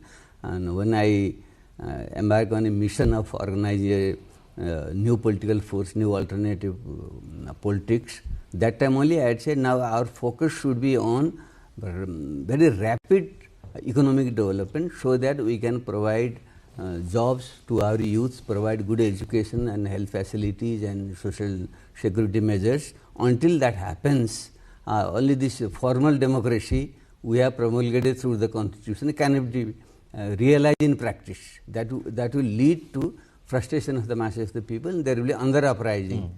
So that's what I had forecast that time only, you see. So this Gen Z uprising is just a result of that. Till the 1950s, we were in a totally dark age. Two system of autocracy, Rana autocracy and Shah autocracy, well prevailing in Nepal. After overthrowing the Rana autocracy, then we again fell in the trap of Shah autocracy till the 1990s. We slightly slackened that autocracy, but we were not able to totally overthrow it. So we had to mount another struggle, which we call People's War, against that remnant of feudalism. Only in 2008 we abolished monarchy, and only in 2015 we wrote our democratic constitution. So till from 1950 to 2015, it was an era, it was a time of democratic revolution. We had not completed our democratic revolution, you see. In other countries, like in French Revolution and other revolutions, they have make a full-fledged revolution, you see. But in our case, these were incomplete revolution. They were incomplete. Because of that incomplete revolution, we again we had to fight for completion of a democracy. Now, only after 2015, democratic revolution was complete. But now, just to complete 2025, 26, we have just entered. That's just 10 years, you see. In 10 years, what should have happened, as if I was correct and if people had correctly understood me, immediately after that 2015, we should have made a course correction in our politics and shifted our agenda towards good governance and economic performance. That should have been the focus. But what happened was the old parties, especially the old leaders of the Congress and Communist Party, the Maoist and UML, they are the same two branches of the same tree. So these people just indulge in rampant corruption. They didn't deliver, and they had no clear vision to take Nepal, lead Nepal in the 21st century. Because of that lack of vision and corruption, rampant corruption, and lack of economic development, this youth uprising occurred. So will this be the last one for some time, that this will change other parties will correct their course, or the leaders will correct their course now? No, now we are in a very critical juncture. You see, after the Gen Z uprising, the government has resigned, the parliament has been dissolved, and the interim government is organizing an election. So this is a time of great test for the Nepalese people, whether we will again hand over the reign of power to the old, discredited, corrupt political leaders, or will bring new leaders with a new ideology, a new vision to suit the demands of the 21st century. So it's a big challenge. So people like us are pushing through developing or organizing a new alternative political force which has a good vision of leading Nepal in the 21st century and resolve these economic, social, cultural and geopolitical problems at least for a longer time. We are having a wonderful discussion with former Prime Minister Dr. Baburam Bhattrai on contemporary political issues, his political career, and many more. On the second part of this conversation, we move to a different thing. Dr. Bhattrai, though for a very short period, also assumed the high office of the Prime Minister of this country. And during his tenure, he tried his best to do some of the things which are still remembered. Dr. Bhattrai, now let me take you back to your prime ministerial tenure. When you assumed the office, what exactly was your vision? What I will do? How I will change this country? In 2006, when the Maoist revolution led to a combined people's movement, and we agreed to go for a constituent assembly and abolish monarchy and promulgate a constitution through the constituent assembly. So after the election, I became finance minister in 2008. The Maoist party and the coalition led it. At that time, constitution was not promulgated. So when I became prime minister in 2011-13, that time also constitution was not made. So main agenda of those governments, including mine, was to make the constitution, to complete the peace process. Until that time we had two armies, two integration of the army. These three agendas were the main agenda. And the delivery, governance and economic development were the secondary agenda. So when I assumed PM's office in 2011, so I had openly pronounced my foremost priority will be to integrate the two armies and complete the peace process and try to facilitate the making of the new constitution, and I will try to give some semblance of governance and economic development for the people. So I think during that short period I performed quite well. People remember. Unfortunately, I was removed as a prime minister and somebody non-elected person was given the responsibility for election. That is a part of history, and so the late history is that. Some of the works that you did, as you said, are still remembered. For example, nobody had dared, even during the absolute monarchy period, nobody had dared to even touch a single house in Kathmandu that were pretty congested. You decided to do it. You got the support of the other individuals as well. And then Kathmandu became Kathmandu what it is today, wide roads. Still cannot accommodate the growing traffic. But critics also say that that was a pretty rushed move. And some of the people who have been displaced still remember that, but in a very critical way to you. What do you have to say to that? No, the people just say, people have very short memory and very partial understanding of the reality. I myself, being an architect and an urban regional planner, Kathmandu being a very ancient, beautiful city, had become very crowded place and very much polluted and a lot of traffic jams.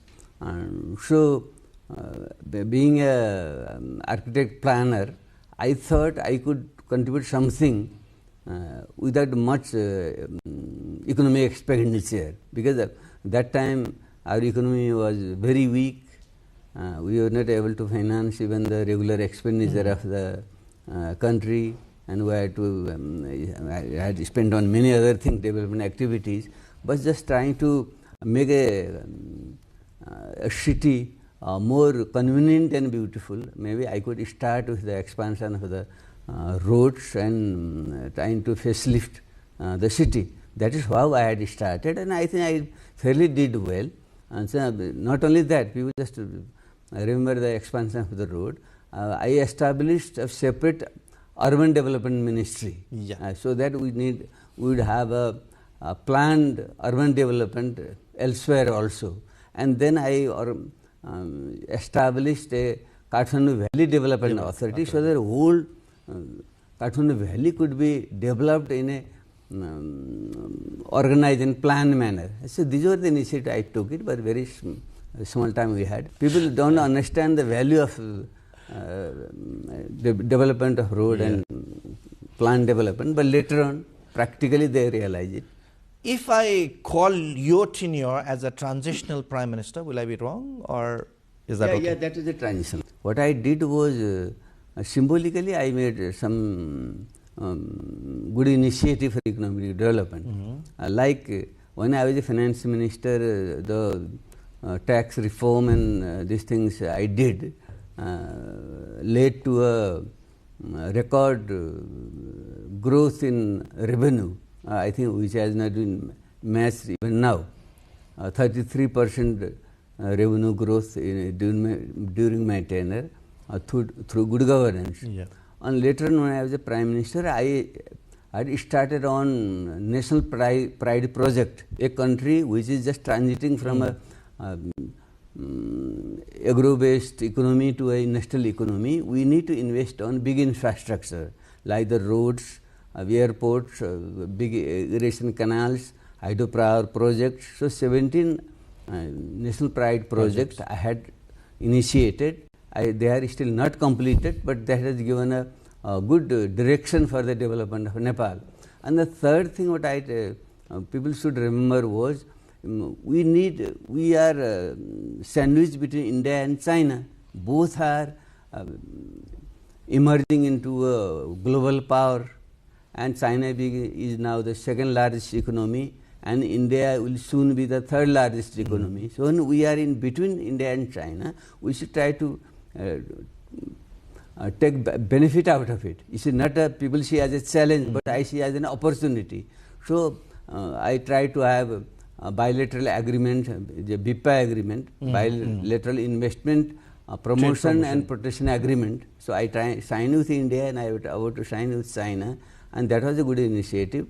Started an investment board to bring about capital and technology from other countries and open up industries and provide jobs within the country. I think these were the good initiatives, and along with this, Nepal is still a poor country, poor peasantry and small businesses are prevailing. So I constructed a separate ministry of cooperative and poverty alleviation and constituted the cooperative board. So the two ways, so one was a top-down development, another was a bottom-up development. I think this path, this roadmap, which I carved that during that period, I think people will remember or realize later.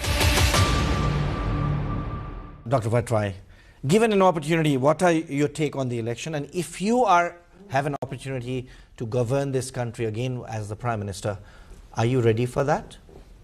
No, we are in a very precarious position. You see, the old forces are decaying and declining, and new forces are not taking shape, you see. So people like us are trying to push forward a progressive democratic alternative political force which would make good governance and economic development as a major agenda.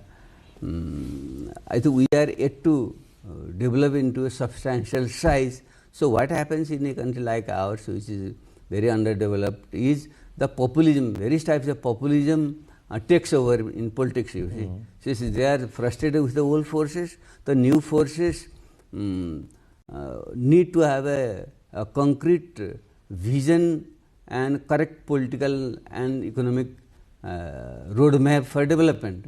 But that needs patience, that is vision also. But people want shortcuts, you see. So very populist leaders, we come around, they will say, okay, overnight I'll make a heaven, will take you to the moon. They will make such promises, and I think there is a danger of our youth being swayed by that populist movement and force. If that happens, I think that will be again like choosing between the devil and the deep sea. You see, you come out of the devil and drown in the deep sea. So I'm slightly worried about that. But still I am trying to bring about a progressive democratic. So are you going to vie for the election or not? My question, straightforward. So as of now, I am not inclined to fight election.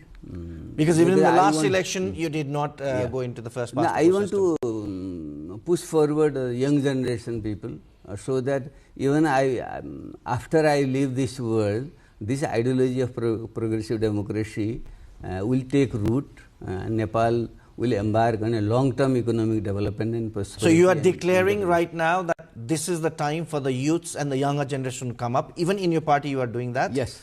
And others should also do that. Yes, even the parties, I think the parties should restructure and we need in fact a radical restructuring of the whole politics in Nepal so that we have a new leadership with a new ideology and new political program to suit the demands of the 21st century. Do you see that coming in the two major parties? One just finished its general convention. The other one, special general convention being called and still not clear what's going to happen till date. Do you see that change being embraced by these two large parties? So I don't think the large parties will fully change. I don't think, because they haven't thoroughly degenerated and outdated. They have not been able to develop their political program and ideology. Even the old leaders of 70, 80 years, I don't think they will change.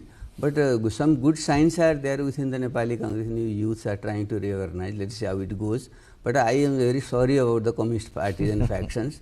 These old leaders just ganging up for their survival and totally discarding the mission of change.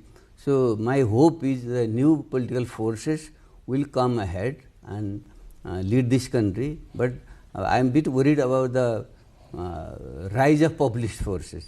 Again, the same old way, as you said earlier, out of the devil and into the deep sea sort of thing might happen to the public when it comes to food. Yeah, that danger is there. I hope that won't happen. And what strategy your party, the Progressive Democratic Party, is going to take in this upcoming election? What's your strategy? So first priority would be strengthening our own organization and go to the people with the correct. So you're participating in the election? No, our party will participate. Yeah, of course. Party will participate. I will campaign for our leaders. Some good people are joining the party. They have joined, and you must have been pretty much excited with that. So I'm trying to push them forward and do whatever I can do for them. Then we should try to. I'm also trying for a broad alliance of and after the election, alternative and new forces. Do you see that a possibility after the election, March 5 election? I'm hopeful. I'll try for it, but I can't forecast. What about the March 5 election itself? How sure you are it will happen? No, it should happen. If it doesn't happen, that will be a disaster for the country.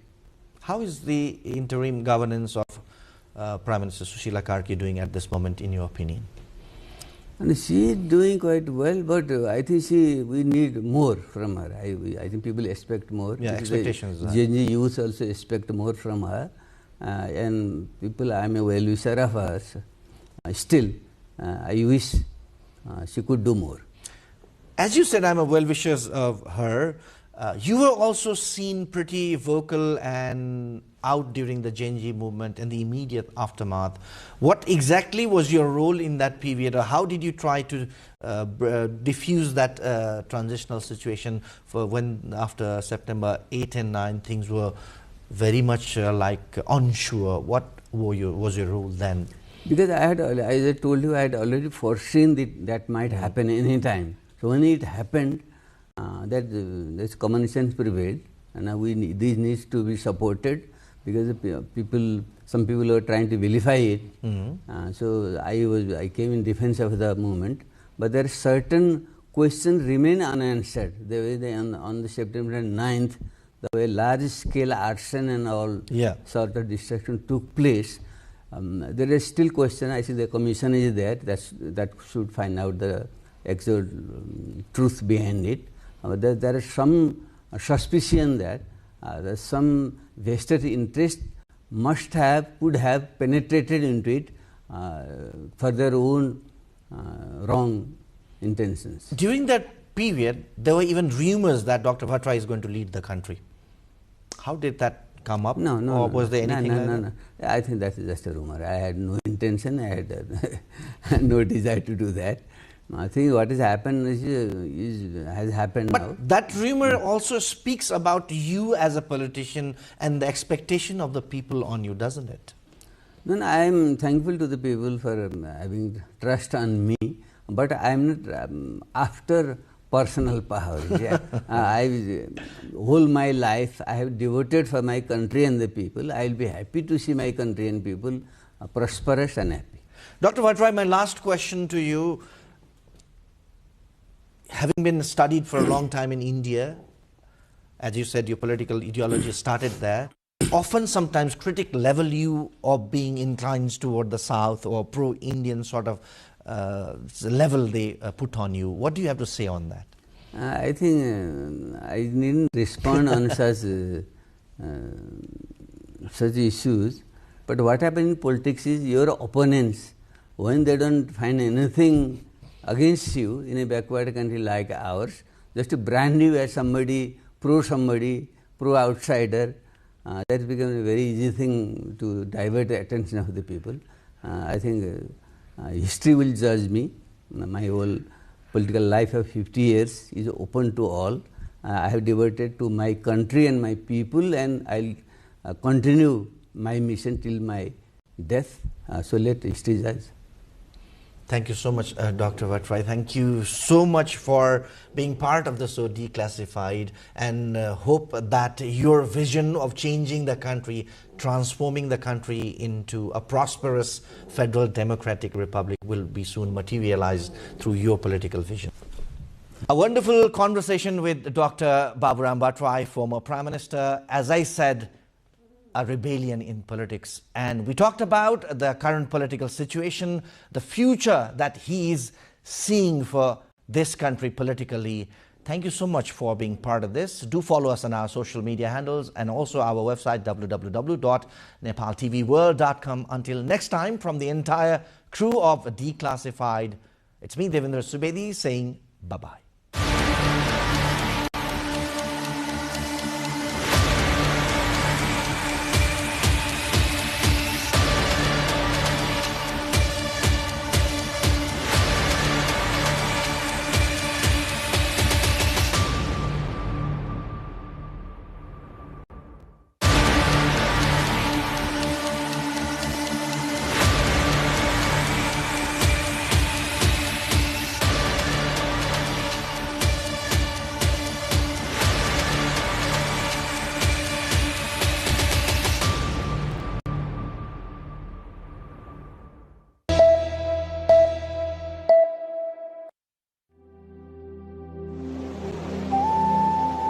In the natural splendor, the silver-like peaks or the Himalayas glisten.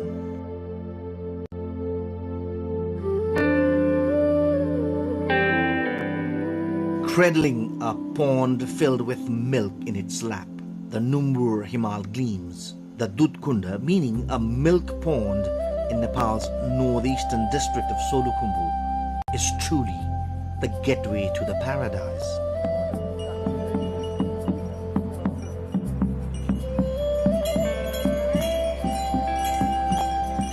The Numbur, Khatang and Karyalung mountains seem to smile at all times. Adorned with a garland of colorful flowers, the Dudkunda is overflowing as if filled with milk.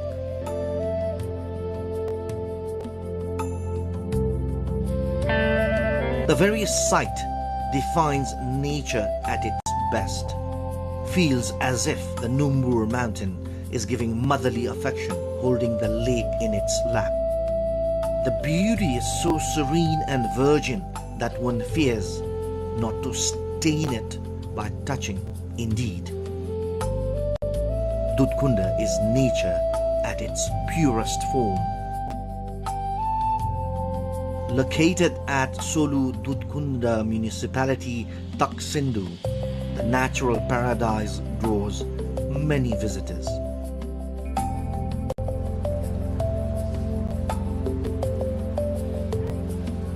No matter how many words are spent describing it, they all feel inadequate. A Upon reaching there, the name itself is fulfilling and equally sacred. हजारौं नरनारीहरू चाहिँ तीर्थयात्रीहरू दुधकुण्डमा जानुभएको छ। म पनि पुगेर आएँ। दुधकुण्ड असाध्यै पवित्र स्थल यो हिमाल काखमा रहेको तीर्थस्थल हो, पुण्यस्थल हो, देवस्थल हो र त्यहाँ चाहिँ एकचोटि पुग्नै पर्दो रहेछ। त्यहाँ पुगेर जुन आनन्दको अनुभूति हुन्छ त्यो चाहिँ कहीँ पनि पाइँदैन भन्ने चाहिँ महसुस भएको। आनन्द लाग्यो, भएन मस्त लाग्यो। अनि यो ठाउँमा चाहिँ आएर तपस्या गरेर बस्नु जस्तो जस्तो लाग्यो मलाई। एकदमै राम्रो लाग्यो हैन, प्रकृतिले दिएको रमणीय तीर्थस्थल हैन। जो कोही पनि एकचोटि चाहिँ यहाँ आएर एकचोटि भ्रमण गरेर दर्शन गर्नुपर्छ जस्तो लाग्यो। Situated at an altitude of 4,531 meters above the sea level, Dudhkunda is a sacred pilgrimage site of culture and nature. It feels like nature has blessed this place, and culturally, it has bound all castes and ethnicities in a thread of unity.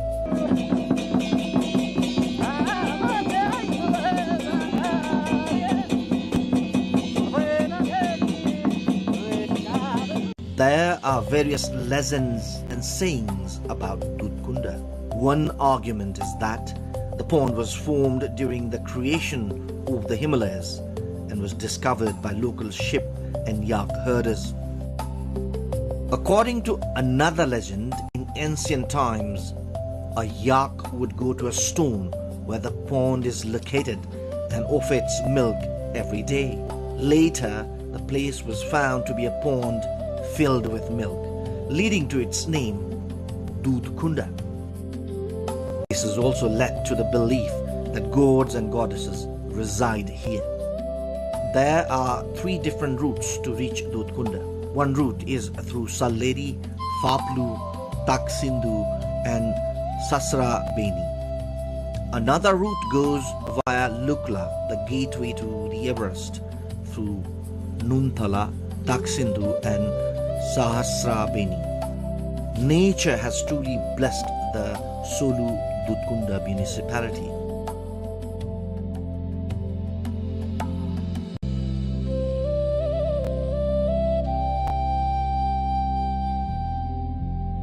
Truly, just like the majestic Mount Everest, Dudhkunda has the potential to be the destination for everyone in the days to come.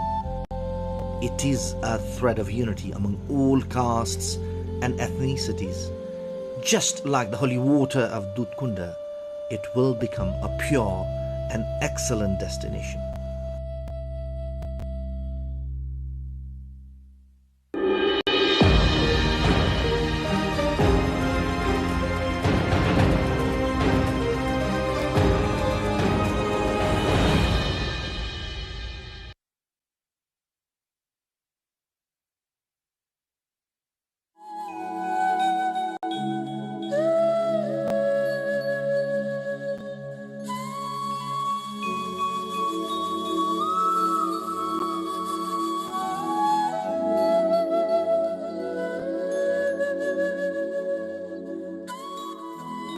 वादी नीलम जो है ये चिलाने से शुरू होता है तो भट तक, ये एक पूरा एक वादी है और इसको वादी नीलम कहते हैं। और हमारा गांव जो है ये दुबारियाँ शहरी ये हमारा गांव है और ये गांव तकरीबन यहाँ ये ऊपर और ये जगह भी उसी में शामिल है, जिस जगह हम बैठे हुए हैं ये भी दुबारियाँ शहरी में शामिल है। और हमारे गाँव की आबादी तकरीबन जो है ये 250 घराना है, तकरीबन 3000 की आबादी पर मुश्तमिल ये गाँव हमारा है।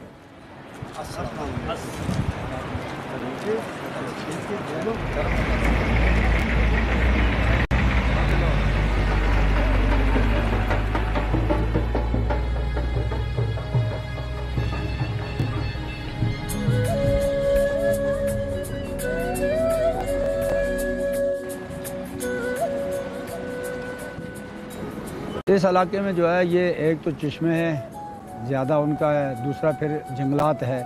जंगलात में ये हरे हरे दरख्त हैं जिसमें देवदार भी है, फर भी है, काइल भी है। ये सब्ज़ा ज़्यादा होता है और सब्ज़ा की वजह से फिर ऊंची ऊंची पहाड़ियाँ हैं, ये बहते हुए दरिया, इसकी वजह से इसके अंदर ज़्यादा खूबसूरती है। फिर बिलखुसूस यहाँ पर रत्ती गली जो है ये तो सब यहाँ मशहूर जगह है, बहुत खूबसूरत झील है वहाँ पर और ये पूरा इलाका बड़ा खूबसूरत इलाका है।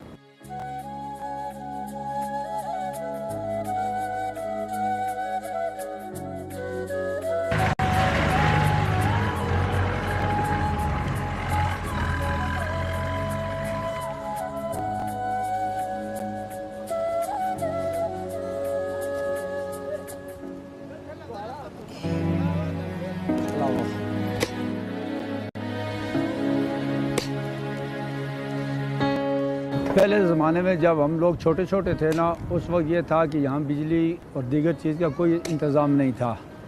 हम लोग ये क्या करते थे, छोटे छोटे जब स्कूल पढ़ते थे तो हम ये देवदार जो है दरख्त, इसकी वो लकड़ियाँ नीचे से निकालते थे छोटी छोटी, जिसको हम अपनी ज़ुबान में दिली कहते हैं। कुछ अरसे बाद हुआ है ये लालटेनें जो हैं ये आई और इसमें हम तेल लाते थे, वो तेल डालकर बस थोड़ी देर के लिए जलाते थे ताकि तेल भी थोड़ा इस्तेमाल हो, इसलिए कि पसमानदा इलाका था, इधर इतने वो वसाइल नहीं थे कमाई के, दीगर मामलात नहीं थे जिसकी वजह से लोग ये चीज़ों को इस्तेमाल कर सकें। टीवी भी नहीं था, दीगर और ज़रूरियात भी नहीं थे, ये मोबाइल वगैरह ये कुछ भी नहीं था, तो जिसकी वजह से बिल्कुल ये था, ये समझ लें कि हम पत्थर के ज़माने में रहते थे।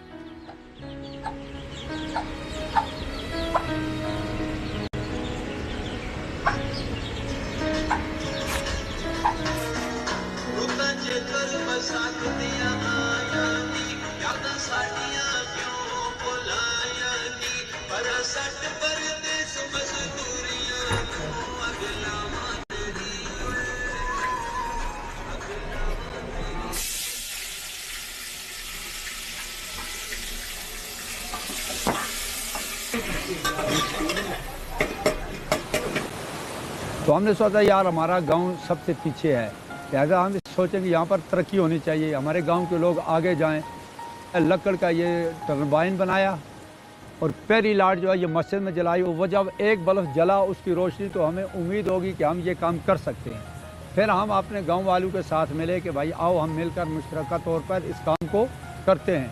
तो हम 2003 में पहली मरतबा जब हमने इस बिजली का जो इब्तदा किया है, 2 गाँव में हमने बिजली का इंतज़ाम कर लिया, तो अल्हम्दुलिल्लाह उसके बाद ये इंतज़ाम शुरू हुआ, जिसकी वजह से काफ़ी सारी तरक्की भी हुई गाँव में अंदर और बहाली भी आई। इस बिजली की वजह से हमारे जंगलात जो हैं ये थोड़े बहुत महफूज हो गए।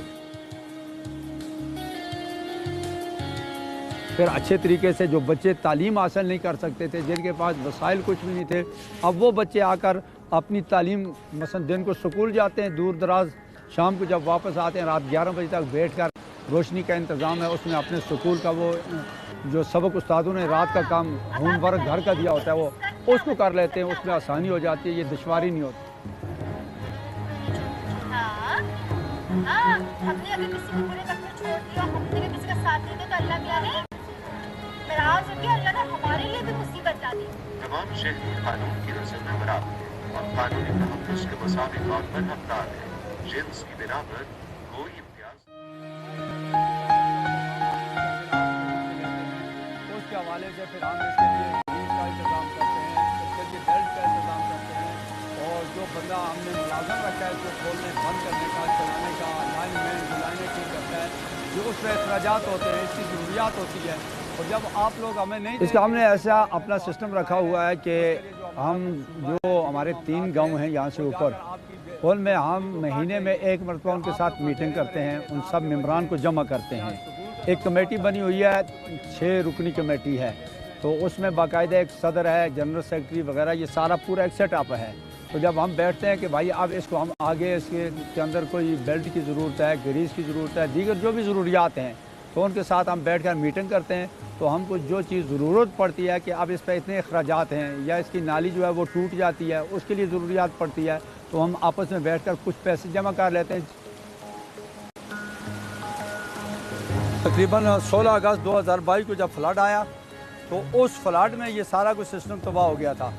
2 जनरेटर हमने लगाए हुए थे, 15 kV का वहाँ पर था और 30 kV का इधर था, तो ये वो भी दोनों ख़त्म हो गए, उनका कुछ भी नहीं मिला।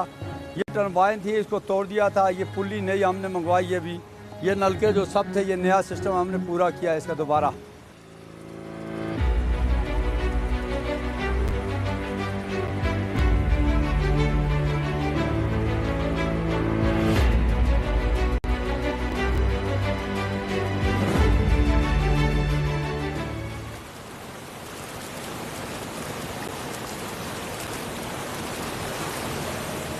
जब ये बिजली आ गई ना तो इस वजह से ये हुआ कि जो हमारे मुतल्लिकीन थे उन्होंने गेस्ट हाउस बनाए। जब गेस्ट हाउस बना दिए तो उनके अंदर ये हुआ कि जब ये टूरिज़म आते थे वहाँ पर उनको इंटरनेट और दीगर सहूलियात मैसर होती थी।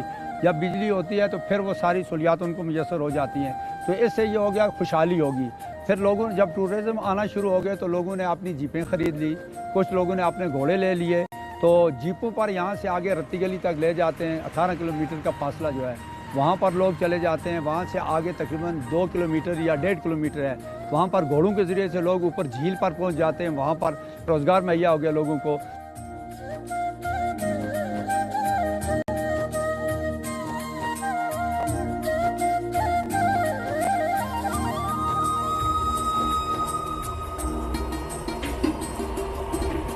तो इधर 15 साल पहले लाइट आई है हाइडल पावर, तो इधर अपना हाइडल पावर बनाया। फिर पहले लाइट का बहुत ज़्यादा इशू था, लाइट नहीं थी, हाइडल पावर बने, मिल के सब लोगों ने काम किए, तो अब कोई मसला नहीं है लाइट का। टूरिस्ट वगैरह भी आते हैं तो आसानी से कमाई होती है। हमारे जो मर्द हजरात हैं वो उधर टूरिस्ट उधर होते हैं, गेस्ट हाउस पे होते हैं, तो उधर वो चला रहे हैं, तो घर पे हम खाना बना के ख़वातीन हजरात भेजती हैं उधर खाना, मिल के हम काम करते हैं सारे। तो गुजारा सही है, अच्छी तरह से गुजारे से भी सही है, अच्छा बनता है, सब कुछ निज़ाम सही चलता है।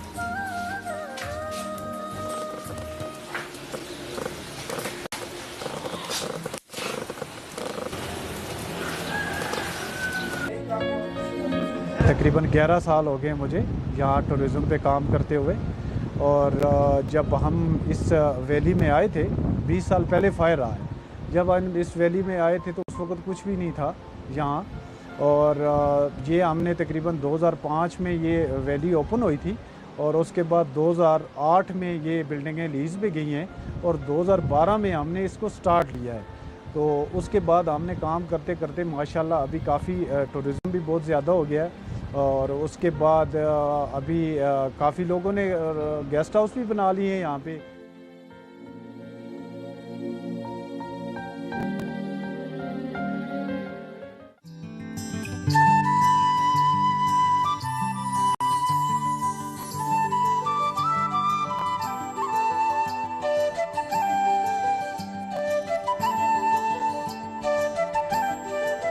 हमारे इलाके में जब जगह कम हो जाती है, गेस्ट हाउस में जगह नहीं होती, तो फिर अपने घरों में भी जो कमरे इजाफी होते हैं उनमें इनको ठहरा देते हैं।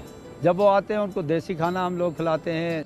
जब वो लोग खाते हैं ये चीज़ें देसी, वो खुश होते हैं, तो वो अपने तौर पर तोहफे के तौर पर जो है उन लोगों के साथ जो जो भी अपने घर में रखता है वो ताउन कर लेते हैं।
The Syrian government has announced a 4-day ceasefire with the Kurdish-led Syrian Democratic Forces following rapid advances by government troops in the country's northeast.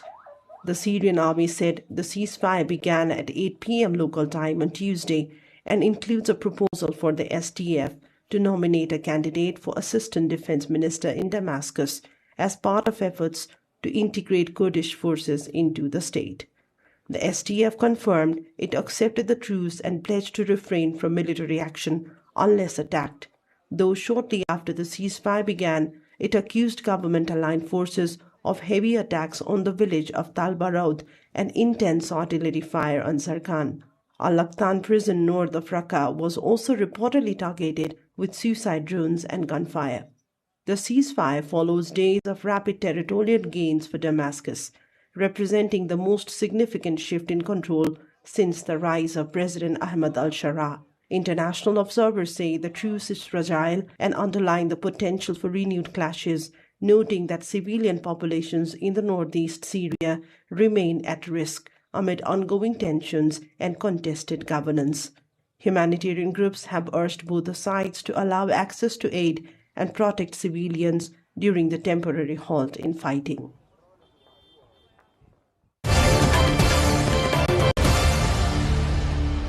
Danish Prime Minister Mette Frederiksen has firmly stated that Denmark will not negotiate its sovereignty over Greenland, responding to potential U.S. tariffs linked to the Arctic territory. Speaking in Parliament, Frederiksen said Denmark had never sought conflict, but is now being challenged by its closest ally regarding Greenlandic self-determination and territorial integrity. She stressed that while Denmark is open to dialogue, sovereignty, borders, and democratic governance are non-negotiable. Frederiksen also warned that a trade dispute could damage jobs and economic ties on both sides of the Atlantic, urging preparation even as Denmark seeks to avoid escalation. Greenland's Prime Minister Jens Frederik Nielsen criticized a social media post by US President Donald Trump implying control over Greenland, calling it disrespectful. Denmark plans to deploy up to 1,000 troops to Greenland this year, maintaining control over defense, while Greenland exercises self-government in other areas.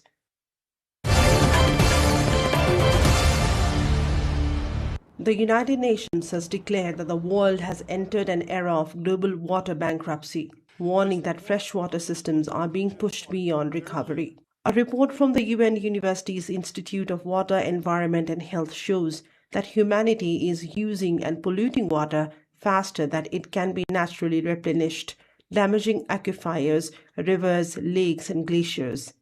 Director Kabehi Madani said nearly 3/4 of the global population live in water-insecure countries, with billions lacking safe drinking water or sanitation. Declares that the world has entered the era of global water bankruptcy, calling for a fundamental shift in how the global community understands our most vital resource, water.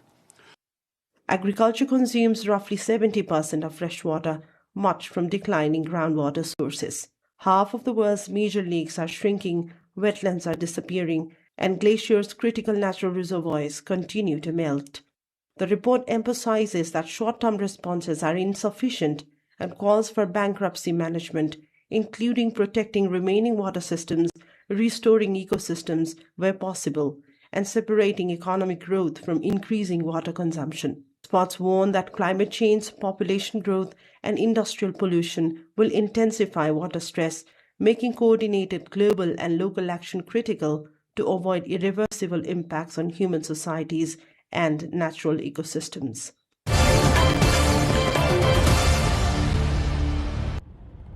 In eastern Ukraine, kilometers of anti-drone netting have been installed along snow-covered roads to reduce aerial attacks amid winter conditions, with temperatures dropping to -16 degrees Celsius. The nets cover major supply routes and village roads up to 40 kilometers from the front line. Sections of the netting show damage with burned-out vehicles, indicating the growing use of drones in the conflict. Ukrainian forces say the nets aim to protect infrastructure and personnel from increasingly sophisticated drone operations while adapting to evolving battlefield tactics.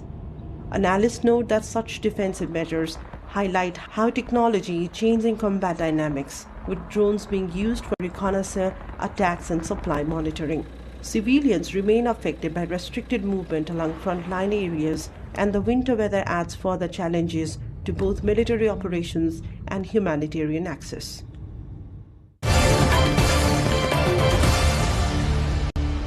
Venezuela has received its first $300 million from oil sales to the United States under a new energy agreement, according to interim President Delcy Rodriguez.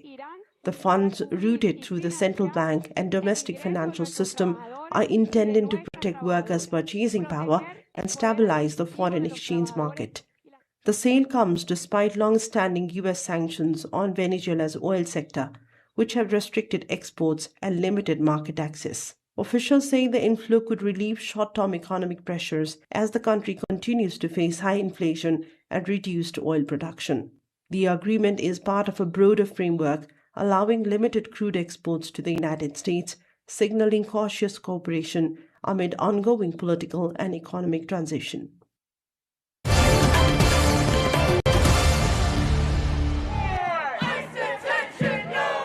Hundreds of protesters marched to Boston to denounce President Donald Trump's immigration policies, marking 1 year since his return to the White House. Participants criticized enforcement actions, detention practices, and deportations, calling for reforms to immigration law. Marchers carried signs and chanted slogans as they moved through the city streets, demonstrating widespread domestic opposition to the administration's approach. Organizers emphasized that the event was peaceful but urgent, highlighting human rights concerns and the need for legislative changes to ensure protections for immigrant communities. Law enforcement said the demonstration proceeded without major incidents, though traffic was temporarily disrupted along the march route. This is what democracy looks like!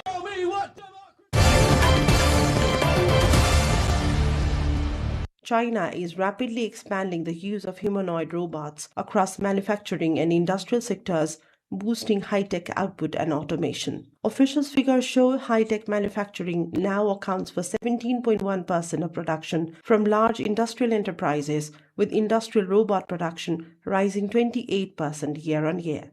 In Beijing, robots are operating on factory floors, performing repetitive tasks with millimeter-level precision, and industry leaders report that the technology could soon be used in extreme environments.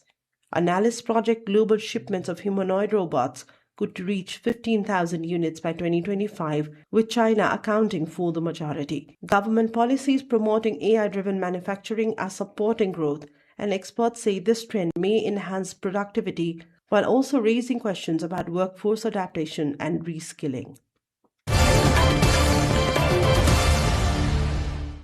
In central Japan, an inn in Takayama has created a seasonal sub-zero forest, transforming trees and slopes into dramatic ice formations. At an altitude of approximately 1,000 meters, water sprayed onto trees to create icicles resembling curtains and jellyfish. Visitors describe the display as extraordinary, providing a unique winter attraction. The inn's owner said the installation is intended to offer a memorable experience during harsh winter months and attract tourism to the region. Local authorities have highlighted the display as part of broader seasonal initiatives to support tourism and cultural engagement in winter while ensuring safety measures for visitors navigating the icy terrain. Russia's space agency Roscosmos has released images of the Northern Lights as seen from the International Space Station, captured by a Russian cosmonaut on January 20. The footage showed vivid auroras stretching across the Earth's atmosphere, illustrating the dynamic interaction between solar winds and the planet's magnetic field. Roscosmos said the images provide scientific as well as visual insights into auroral activity and will support ongoing research on space weather. Foça, a scenic coastal town about 69 kilometers northwest of Izmir city center on Turkey's Aegean coast, is hosting the second leg of the Techno 293 Turkey Sailing League Championship, attracting 98 young athletes from across the country. Races were held under 13 category, with competitors harnessing the strong Aegean winds as they battle for top positions on the sparkling waters. The final ranking will help determine the lineup for Turkey's national sailing team.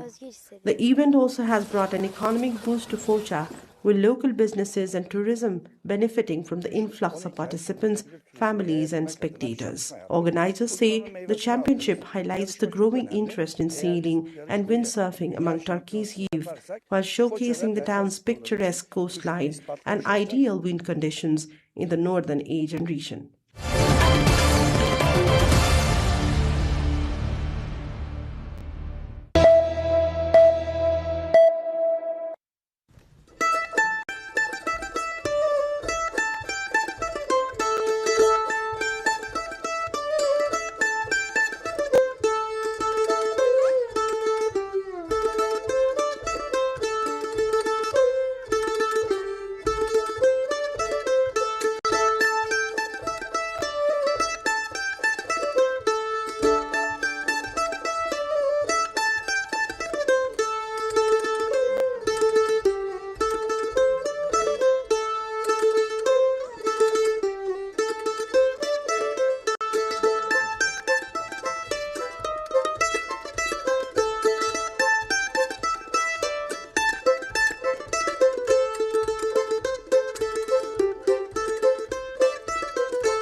Janaki मन्दिर महर्षि जनकको पुण्य भूमि, माता जानकीको पवित्र जन्मस्थल।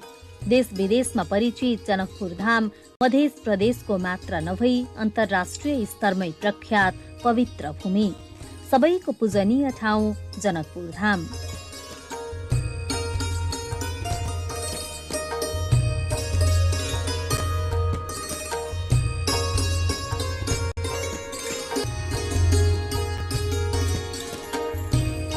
महेन्द्र राजमार्गको ढल्केबरबाट करिब 21 kilometre दक्षिण लागेपछि शहीद gate हुँदै रामानन्द चोक पुग्न सकिन्छ।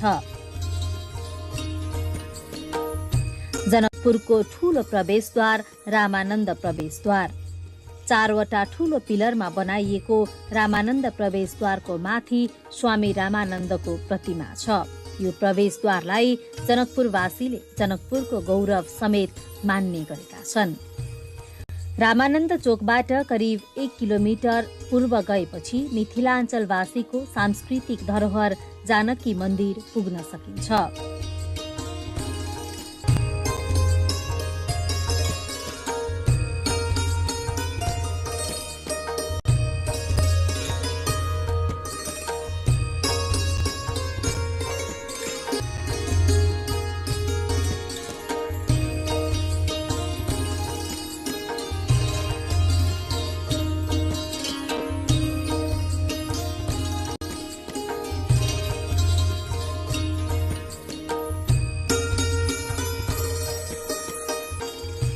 मध्य प्रदेशको राजधानी जनकपुरमा अवस्थित यो मन्दिर नेपालमा भएका मन्दिरहरूमध्ये क्षेत्रफलका आधारमा सबैभन्दा ठूलो मन्दिर हो।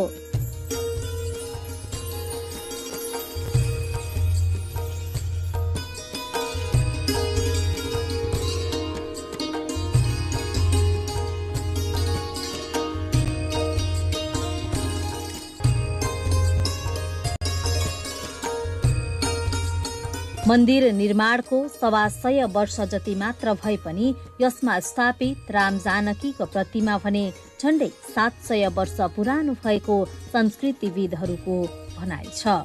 20औं शताब्दीको प्रारम्भमा भनौं त्यति बेला एकजना के अरे मध्य प्रदेशकै ओर्छा स्टेट छ त्यहाँ, त्यसको राजधानी टिकमगढ छ। त्यहाँकी रानीले आएर अहिलेको जानकी मन्दिरको जुन ढाँचा अहिले देखिएको छ, जो देशमा सबैभन्दा ठुलो ढाँचा मन्दिरको रूपमा एउटा छ, त्यो राजस्थानी शैली र मुगल शैली दुईटीको मिश्रित रूपमा यहाँ बनाइदिएको हो त्यो मन्दिर। त्यसपछि यहाँ विकास भएको हो।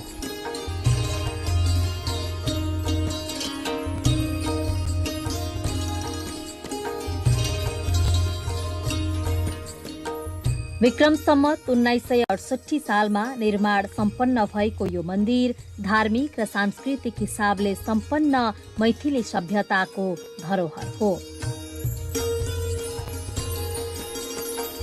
पवित्र हिन्दू धर्मस्थलको रूपमा चिनिने जानकी मन्दिर मुगल शैलीमा निर्माण गरिएको छ।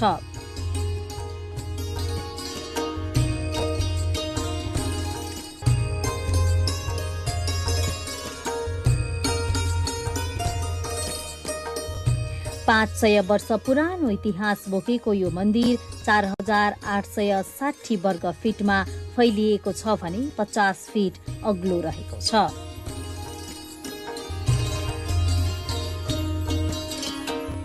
नेपालको ख्याति प्राप्त यो मन्दिरलाई कलाको उत्कृष्ट नमुना मान्न सकिन्छ।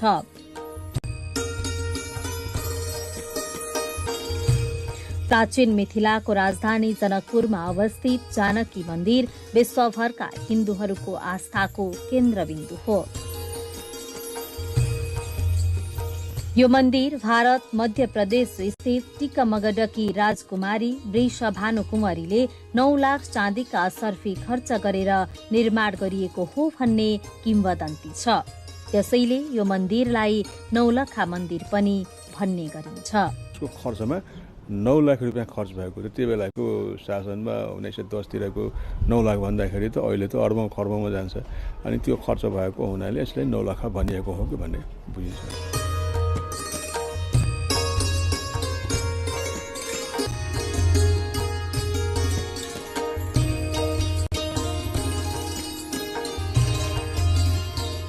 प्राचीन मिथिला हिन्दू तथा मुस्लिम कलाको समुचित समायोजनबाट निर्मित जानकी मन्दिर कलाकृतिले समेत भरिपूर्ण ठाउँ हो।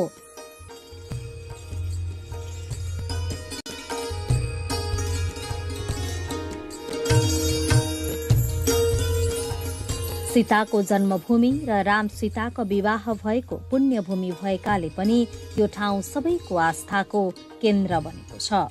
सीतामढ़ी से हम लोग जनकपुर धाम पर आए हैं। माँ जानकी का यह पालन स्थल है। जन्म स्थल पुनौरा भूमि हुआ। वहाँ से राजा जनक जी पुनौरा धाम से माँ जानकी को यहाँ अपने दरबार में अपना यहाँ उनका साम्राज्य था। उस साम्राज्य में अपना यहाँ उनका लालन पालन हुआ है और काफ़ी धार्मिक आस्था है। जगत जननी माँ सीता का यह लालन पालन का स्थल है और हम लोग इसी आस्था से माँ जानकी के आशीर्वाद लेने हेतु यहाँ पर पहुँचे हुए।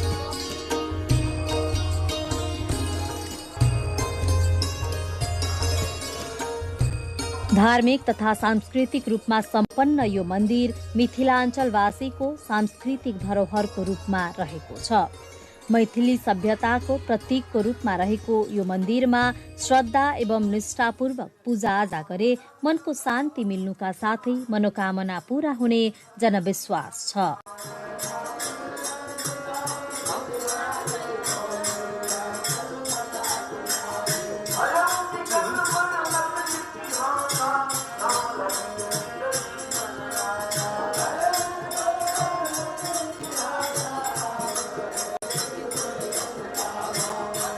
यहाँ पे हम जानते हैं कि सीता माता का जन्म स्थान है यहाँ पे, तो हम यहाँ हम राम और कृष्णा दोनों एक मानते हैं।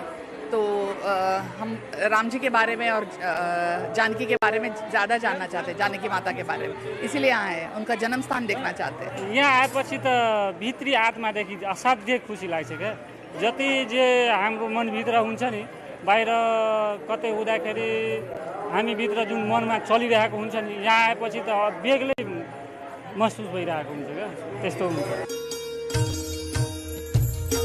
ऐतिहासिक धार्मिक तथा पर्यटकीय क्षेत्रको रूपमा रहेको यो मन्दिरभित्र पर्यटकलाई लोभ्याउने कलाकृति र सौन्दर्यताकै कारण यहाँ देश विदेशबाट हजारौंको संख्यामा दर्शनार्थीहरूको भीड़ लाग्ने गर्दछ। यहाँको कला कौशलताले सजी सजाउ मन्दिरसँगै वरिपरि रहेको हरियाली वातावरणले पर्यटकहरूलाई थप आकर्षित गर्नुका साथै ऊर्जा समेत प्रदान गर्ने गर्दछ। बहुत दिनों की इच्छा थी कि मैं माता के स्थान पे आऊं, है ना, और आने का मुझे सौभाग्य हुआ और मुझे बहुत ही दिल से खुशी हो रही है कि मुझे इनका दर्शन हुआ। और जिस तरह से यहाँ पे संरक्षण किया गया है इससे मुझे बहुत ही संतुष्टि हो रही है और सभी का बहुत बहुत धन्यवाद। और मैं भगवान का आभार प्रकट करती हूँ कि मुझे दर्शन का सौभाग्य मिला।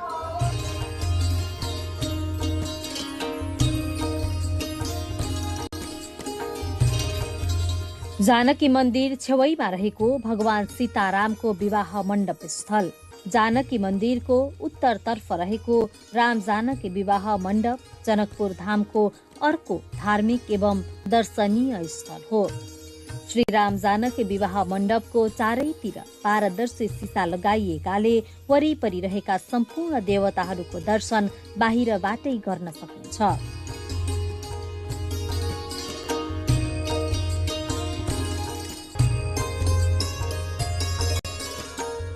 सीतारामका भव्य मूर्तिहरू मध्यभागमा देवीका मूर्तिहरू राखिएका छन्।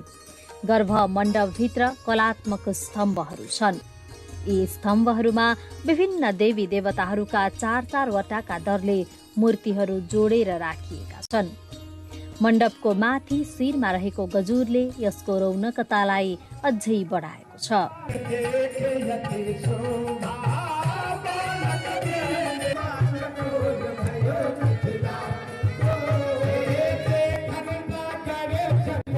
यहाँ विवाह पञ्चमीमा भारत अयोध्याबाट लाखौं मानिसहरू जन्ती बनेर आउने गर्दछन्।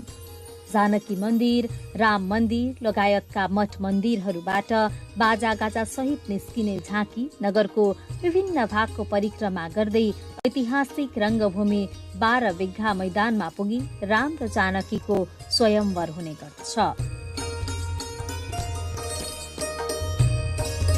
विवाह पञ्चमीको अवसरमा जानकी मन्दिर, राम मन्दिर, जनक मन्दिर, विवाह मण्डप, शिव मन्दिर लगायतका मठ मन्दिरहरूमा बिहानैदेखि साधु सन्त, भक्तजन र दर्शनार्थीहरूको घुइँचो लाग्ने गर्दछ। विवाह पञ्चमी मेला भर्न नेपालका विभिन्न स्थानका साथै भारतबाट समेत भक्तजनहरू जनकपुर धाम आउने गर्दछन्। विवाह पञ्चमी यहाँको सबभन्दा ठुलो महत्त्वपूर्ण पर्व हो। उसमा चाहिँ बढी भिड हुन्छ। सबैतिरबाट मान्छे आउँछ, अयोध्याबाट जयन्ती आउँछ, लोकल मान्छेको पनि भिड हुन्छ। बिहा पञ्चमी ठुलो मेला हुन्छ यहाँको। हुन त सबै महिनामा छ। अब यो साउनमा यो असारको पूर्णिमा गुरु पूजा हुन्छ, उसमा पनि लाग्छ। श्रावणमा झुला हुन्छ नि, हरियाली तीज भन्छ, झुल्ने प्रक्रिया छ, त्यो पनि हुन्छ। भदौमा चाहिँ जन्माष्टमी हुन्छ। यस्तै आश्विनमा दुर्गा पूजा, कार्तिकमा अन्नकुट दिवालीहरू हुन्छ। अनि फेरि मङ्सिरमा बिहा पञ्चमी हुन्छ। यसो फाल्गुनमा परिक्रमा हुन्छ 15 दिनको। चैतमा रामनवमी हुन्छ, वैशाखमा जानकी नवमी हुन्छ। सबै महिनामा केही न केही पर्व भइरहन्छ।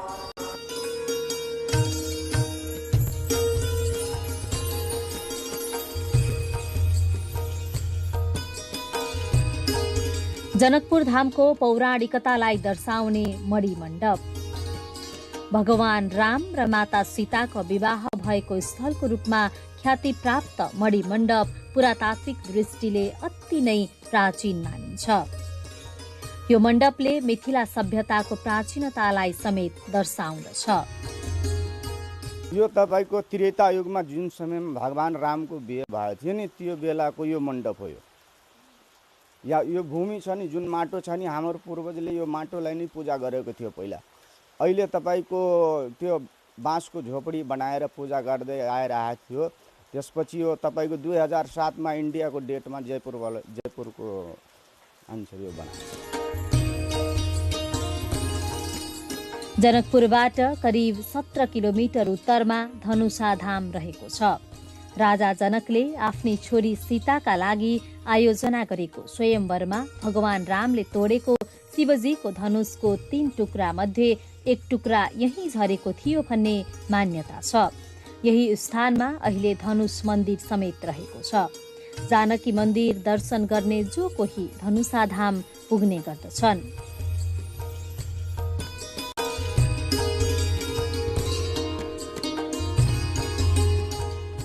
जानकी मन्दिर पुग्ने भक्तजनहरूले धनुषा धामको दर्शन नगरे दर्शन पूरा नहुने महन्तहरू बताउनुहुन्छ।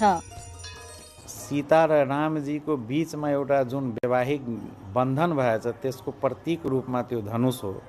त्यो स्वयं भगवानको हातबाट भाँचिएको र स्वयं परशुराम पनि एउटा भगवानको अवतारले चाहिँ त्यो धनुष शिवजीको धनुष जनकले दिएको हुनाले त्यसको महात्म्य हेर्ने हो भने रामेश्वरम चाहिँ पछि स्थापना गर्नुभएछ भगवान रामले।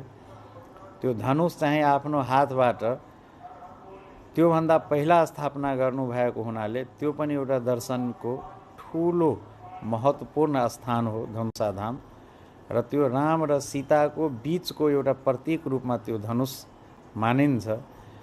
र जनकपुर आउने दर्शनार्थीलाई यदि धनुषको दर्शन भएन भने पूर्ण दर्शन हुँदैन, अधुरो दर्शन हुन्छ। त्रेताकालीन इतिहास बोकेको जनकपुरको धनुष सागर 3 टुक्रा भएको शिवजीको धनुष मध्ये 1 टुक्रा पातालमा गएको थियो भन्ने किम्वदन्ती अनुसार सोही स्थानमा पोखरीको आकार लिएको मान्यता छ। आज सोही स्थानलाई धनुष सागरको नामले चिन्ने गरिन्छ। जानकी मन्दिरको छेउमा रहेको राम मन्दिर। जानकी मन्दिर पुग्ने जो कोही राम मन्दिर पुग्ने गर्दछन्। जानकी मन्दिरको निर्माण भन्दा पहिले नै निर्मित यो मन्दिरको निर्माण प्यागोडा शैलीमा गरिएको छ। राम मन्दिरलाई झट्ट हेर्दा पशुपतिनाथ मन्दिरको झल्को आउँछ। राम मन्दिरमा पञ्चायन मूर्ति, लक्ष्मी नारायण, विष्णु अवतारको मूर्ति, अन्य देवी देवताको नित्य पूजा अर्चना गर्ने गरिन्छ।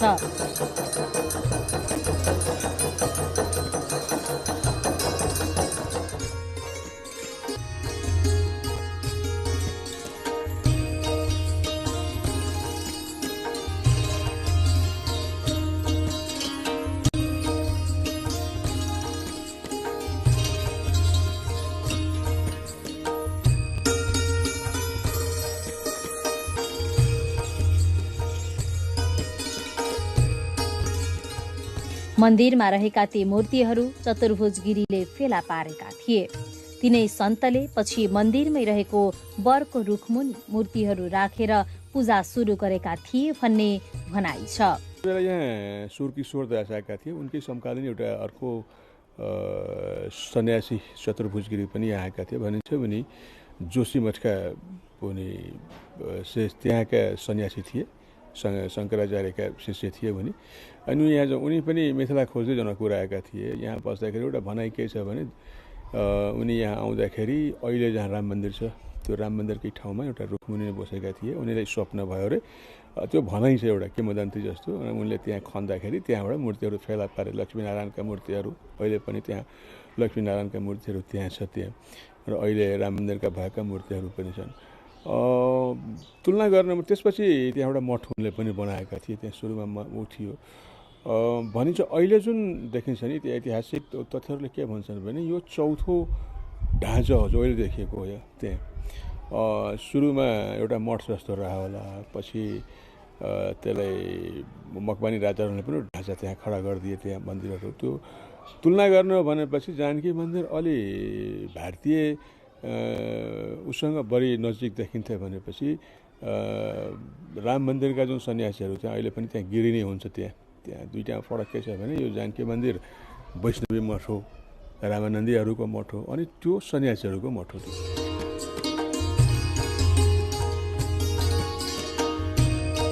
जनकपुर धामका पुराना मन्दिरहरूमध्ये लक्ष्मण मन्दिर पनि एउटा हो। यो मन्दिर जानकी मन्दिर अगाडिको विशाल प्राङ्गणको उत्तर पूर्वमा पर्दछ। यस मन्दिरमा मुख्य रूपमा भगवान सीताराम, लक्ष्मण र लवकुशका धातुका मूर्तिहरू राखेर पूजाआजा गरिन्छ।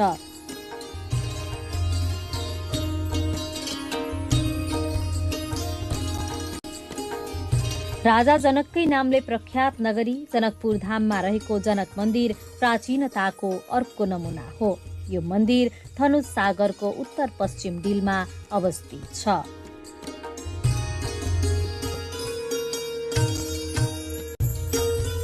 गंगा सागरको डिलमा शिव मन्दिर रहेको छ। शिवरात्रि लगायतका पर्वहरूमा मन्दिरमा ठूलै संख्यामा दर्शनार्थीहरूको घुइँचो लाग्ने गर्दछ। गंगा सागरको उत्तर पश्चिम तथा शिवचोकमा रहेको यो मन्दिरको निर्माण 2038 सालमा गरिएको हो। यो मन्दिरको निर्माण भने शिखर शैलीमा गरिएको छ।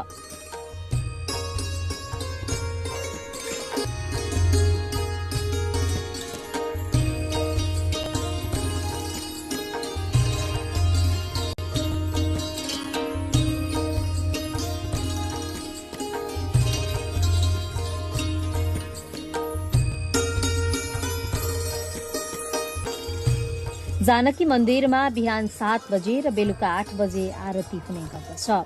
संगीतमय यो आरती हेर्नका लागि श्रद्धालुहरूको भीड़ नै लाग्ने गर्दछ। बिहानको पूजापाठ होस् वा दिउँसोको रामायण पाठ अथवा भजन कीर्तनदेखि साँझको आरतीसम्म यहाँ भक्तजनहरूको भीड़ लाग्ने गर्दछ। यसले जानकी मन्दिर प्रतिको आस्था र विश्वासलाई समेत झल्काउने गर्दछ।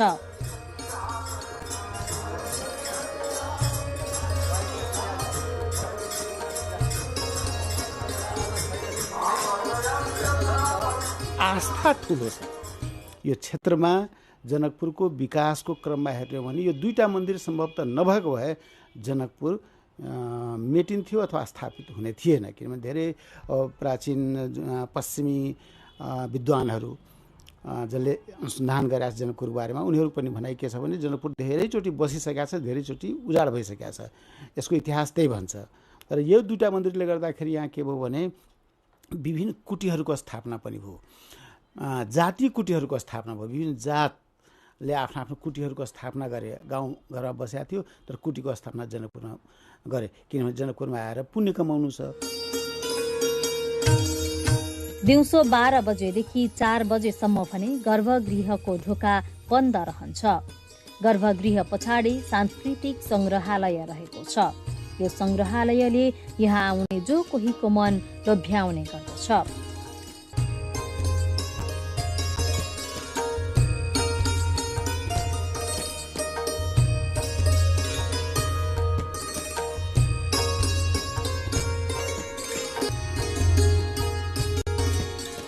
यो संग्रहालयले हलेश्वरी महायज्ञ भएर सीता फेला परेदेखि सीतारामको विवाह भएसम्मको झझल्को दिलाउने गर्दछ।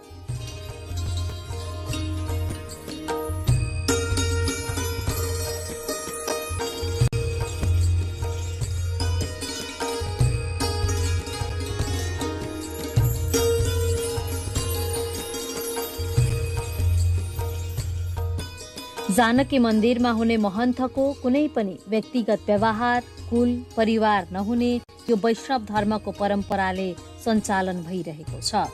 वैराग्य परम्पराले चल्ने यो मन्दिरको हालको पुजारी महन्त राम तपेश्वर दास हुनुहुन्छ। महन्तको 2, 4, 10, 20टा चेला हुन्छ। त्यो चेला मध्ये चाहिँ यहाँको नगर समाज, यहाँको महन्तजी हैन, जसलाई लायक सम्झिन्छ उसलाई चाहिँ बनाउँछ। मरेपछि उसलाई दाह क्रिया गर्छ। त्यसपछि यहाँको समाज उसैलाई महन्त बनाइदिन्छ अनि गुड स्थान उसैलाई समर्थन दिइदिन्छ। यही परम्परा छ अहिलेसम्म।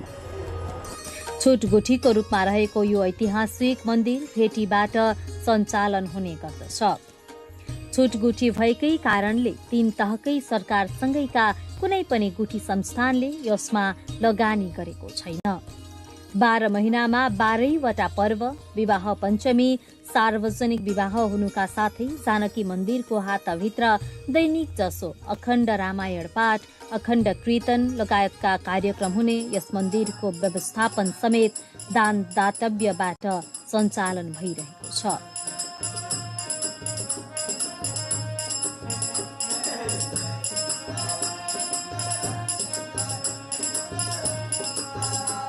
यो जानकी मन्दिर चाहिँ छुट गुठी अन्तर्गत पर्छ अनि गुठी स्थान र हाम्रो जुन लाल मोहर छ नि त्यसमा लेखेको छ यसको जुन सम्पत्ति छ, यसको जुन साधन स्रोत छ, यसैबाट चाहिँ यसलाई सञ्चालन गर्ने भएन भन्ने महन्जी स्वयं यसको व्यवस्था गर्ने।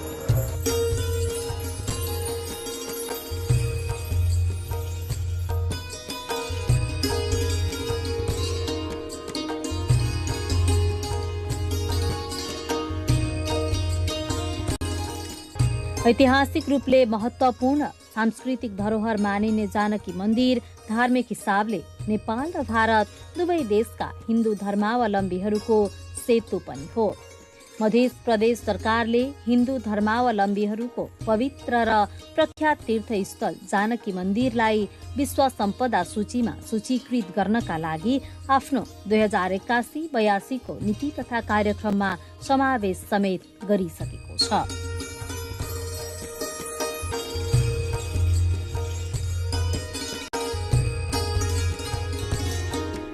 धार्मिक पर्यटनमा अथाह सम्भावना बोकेको जानकी मन्दिर लगायतका ऐतिहासिक धरोहरहरूले हाम्रो संस्कृति र परिचय झल्काउँदछ।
In the high mountains, where the air thins and silence deepens, an ancient discipline endures. More than art, this is meditation in motion. A prayer woven into canvas, finding the divine within. This is Thanka. Thanka भने चाहिँ त्यो समतल भूमि भने हो के हैन, त्यो space भने हो।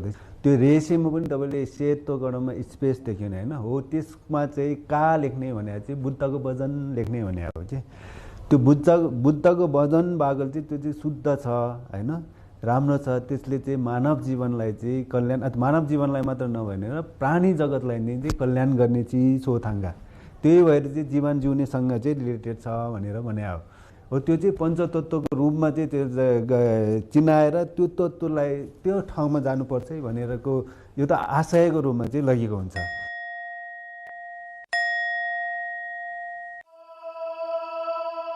Thanka painting is more than art. It's devotion on canvas, rooted in Buddha philosophy, traditions, and shaped by centuries of Buddhist influence. Each stroke tells a story of enlightenment. This is not from painter's own mind. This is from the book. So painters, they have to strictly follow the rules. Through meditation, we can understand our true nature. And when we understand our true nature, we understand everybody. And our true nature is compassion. Our true nature is wisdom. And when we practice these things, we find peace, and that peace is permanent.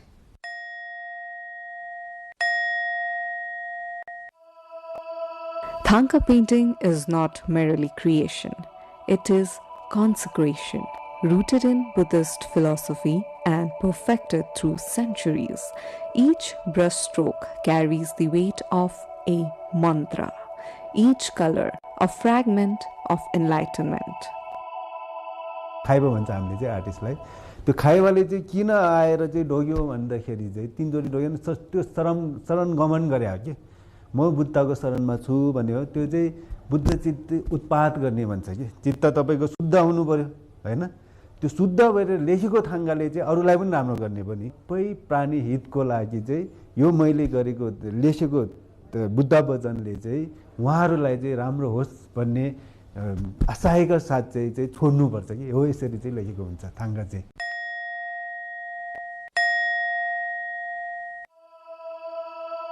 The Thangka is a visual scripture, a spiritual map to transcendence. Every artist begins not with imagination, but with surrender to discipline, devotion, and compassion for all living beings. To paint is to meditate. To complete is to awaken.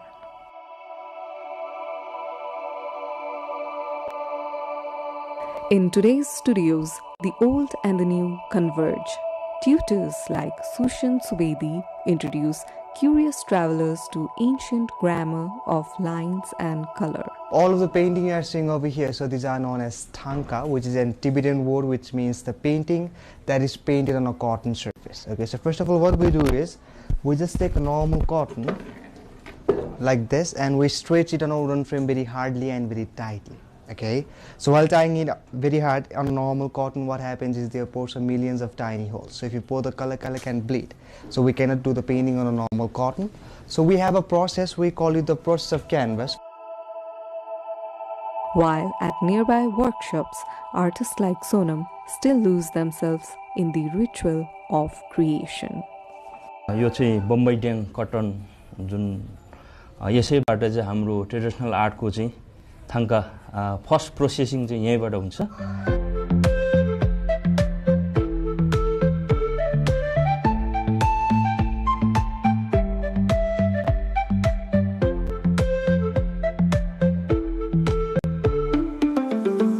सरेस भन्ने गरिन्छ हामीले यो चाहिँ खासमा र याक skin भनेर चाहिँ प्रयोग गरिन्छ पहिलेको त्यो हिस्ट्री हेर्दाखेरि चाहिँ अनि अब यो चाहिँ हाम्रो चाहिँ माध्यम चाहिँ यो ग्लुको काम गर्छ यसले चाहिँ यो र हामीले चाहिँ माटो मिसाएर चाहिँ यसमा पानी लगाएर अब यसको कति मात्रा उ गरेर तताइसकेपछि चाहिँ अनि अब हामीले कत्रो क्यानभस बनाउने कतिवटा बनाउने त्यो हिसाबले हामीले यो सरेस माटो भनिन्छ त्यो मिलाएर मात्रा मिलाएर हामीले प्रोसेसिङमा जानु सकिन्छ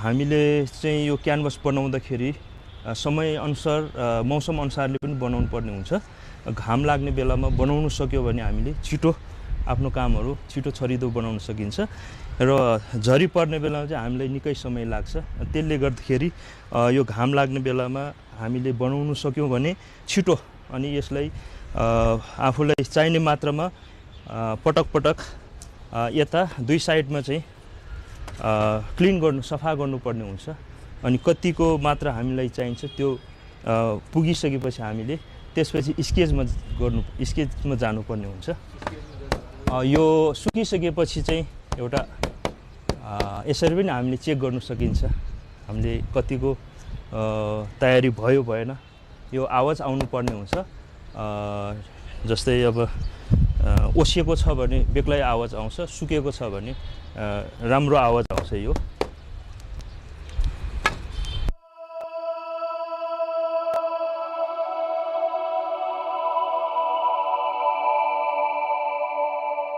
Thangka painting begins with the canvas stretched tight, once upon wood, now upon iron frames. The glue that seals it, once drawn from the yak, now sourced from the maple or synthesized in a lab.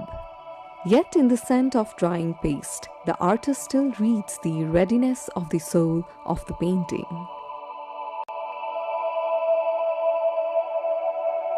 So after the sketching is done, second thing we do is the coloring.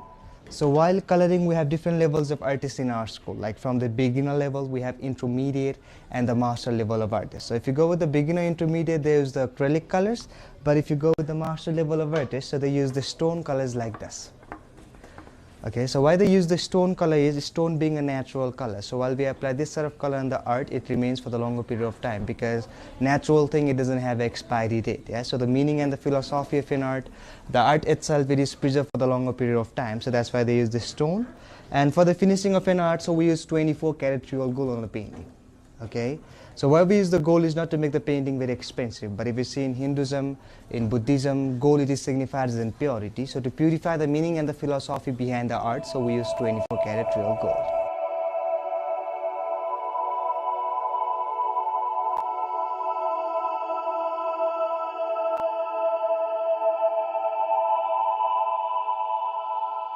Every line follows a rule, every proportion holds meaning. The face of the deity isn't imagined, it slowly reveals itself, guided by sacred patterns that keep harmony between the world outside and the spirit within. The colors come from the earth, crushed stones and minerals mixed with glue, made to last for generations. Lapis brings purity, malachite speaks of compassion, and cinnabar carries wisdom. These are just colors, they are prayers in pigment.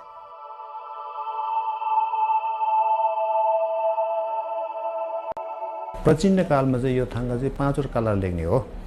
पाँच colour जस्तो अग्नि तत्त्व, वायु तत्त्व, माटो तत्त्व, हावा तत्त्व, पाँच तत्त्वले बनाएको हो। त्यो पाँच तत्त्वले किन बनाएको भने त्यो पाँच तत्त्वबाट हाम्रो शरीर बनाएको छ नि। यो थाङ्गा भनेको चाहिँ वास्तवमा के हो भने जे जति थाङ्गामा छ त्यो हामीसँगै छ, जे हामीसँग त्यो थाङ्गामै छ। त्यसकारण त्यो बेला चाहिँ त्यो नेचुरल, हामीले पनि नेचुरली बनाएको हो नि त, प्रकृतिले बनाएको नि। थाङ्गा पनि प्रकृति नै हो।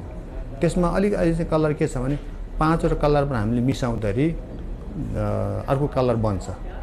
पाँचवटा कलर मात्रै पुग्दैन। त्यो बेला त्यो रियालिटी थाङ्गाबाट नजिक बसेर साधना गर्दा हामीलाई त्यो भाइब्रेसन आउँछ, पोजिटिभ कुरा आउँछ। यो त खालि बुद्धले टिकाको टिचिङ गर्नुभएको नेचुरल फेनोमेना छ नि, नेचर माइन्ड छ नि, त्योसँग रिलेटेड छ यो।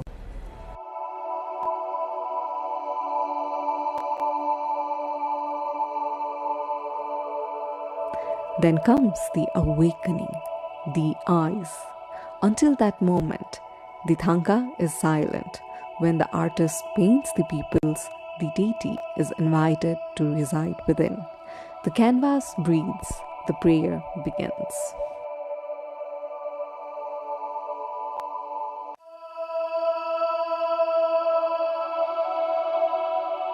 From quiet Himalayan ateliers to the galleries in Tokyo, Berlin, and New York, thangkas now travel far beyond the monasteries. They adorn homes, museums, and collectors' walls, a global symbol of Nepal's artistic devotion. And mostly, Thangka word itself is a Tibetan word, so this tradition belongs to Tibetan people. This tradition belongs to Tamang. This tradition belongs to Newar community.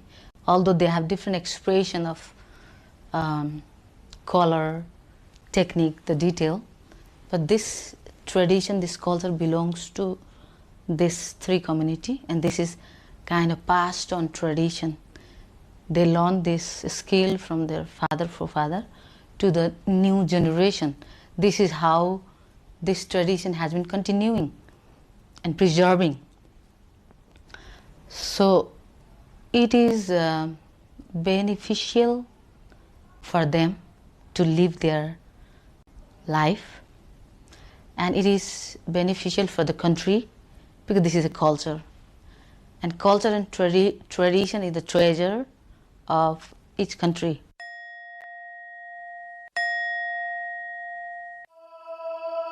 The trade sustains thousands. From the hum of Bodh's alleys to export crates bound for distant lands, Thangka has become a vital thread in Nepal's creative economy. Yet, as markets grow, so does the tension between faith and fame, between meditation and merchandise. कला चाहिँ दुवै राम्रै हो हैन आफ्नो आफ्नै philosophy भन्ने हो यसले चाहिँ तपाईको मन भित्रको डेप्थमा जाने सिकाउने हो यसमा चाहिँ यो चाहिँ मिहिन काम हुन्छ कठिन पनि हुन्छ के किनभने यसमा चाहिँ तपाईले चाहिँ अघिको जस्तो धेरै चीजहरु चाहिँ लिनुपर्छ अनुशासन लिनु पर्यो हैन यसको विधि विधानमा बसेर गर्नुपर्छ यसमा चाहिँ अब त्यो चाहिँ तपाईको मनमा जुन फिलिङ्स आउँछ त्यो लेखिहाल्ने हो के त्यो गर्दाखेरि त्यसले पनि ओलमा चलिरहेछ यसले चाहिँ नेपालले किन अब त्यसलाई चाहिँ कम्पिटिसन गर्न सक्छ भने चाहिँ यो चीज चाहिँ अरूले गर्न सक्दैन किनभने त्यसमा मेडिटेसन ध्यान जस्तै गर्नुपर्छ के सरकारी स्कुलबाट चाहिँ स्कुलिङ देखि नै गर्नुपर्छ यसको पाठ्यक्रमहरु बनाउनु पर्छ हैन एउटा त्यो गरिसकेपछि यसको प्रमोट हुन्छ हैन हामीलाई चाहिने त त्यो प्रवर्धन हो नि तर ब्याङ्किङहरुले पनि के गर्नु पर्यो भने यसलाई चाहिँ बिना दिदोमा पनि के रे ऋण दिने वातावरण हैन कलाकारको के छुटाएर के अनि तपाईको हामीले ट्याक्स तिर्नु पर्छ ट्याक्स तिर्दाखेरि पनि कुनै एउटा चीज चाहिँ कलाकारलाई कुन ओदामा राखेर त्यसको एउटा ब्यालेन्स एउटा गरेर सरकारले गरिदियो भने यसको झन् अझ फ्रस्टिन्छ के फ्रस्टिएपछि त यो नेपालकै लागि चाहिँ यसले चाहिँ पर्यटनलाई पनि विकास हुने अनि त्यो स्कुल कलेजमा भयो भने पुस्तक हस्तान्तरण चाहिँ एकदम दिगो हुन्छ के All the Thangka has same meaning of peace. So foreigner, they admire philosophy. Practitioner also, they choose deities mostly to practice, to visualize, and they imagine the quality of deities with themselves. And some least person, they want it as a souvenir to decorate for the positive vibe.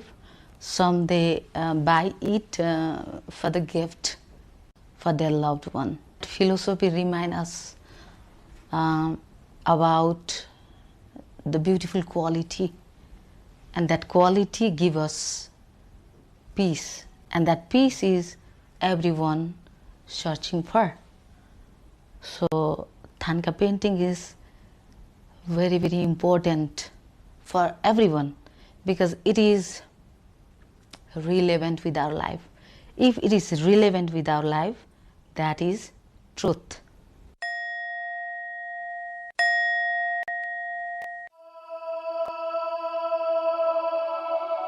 But beyond commerce and canvas, a Thangka is still a mirror, reflecting a way of life where art and spirit breathe as one.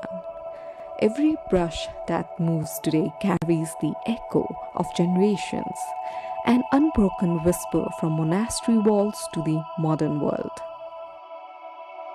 As the sun sets over the Himalayas, somewhere an artist bows before a finished Thangka. His work is now complete, his prayer released. For in every stroke lies a journey from pigment to prayer, from devotion to eternity.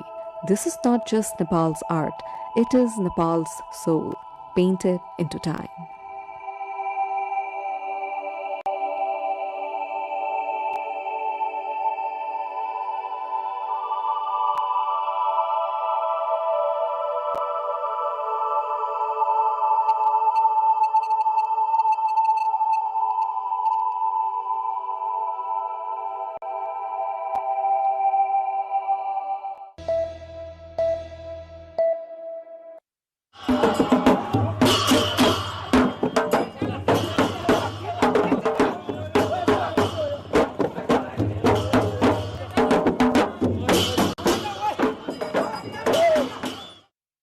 Music, dance, Food, art and devotion are the lifeblood of Newar culture, an ancient civilization rooted in the Kathmandu Valley of Nepal.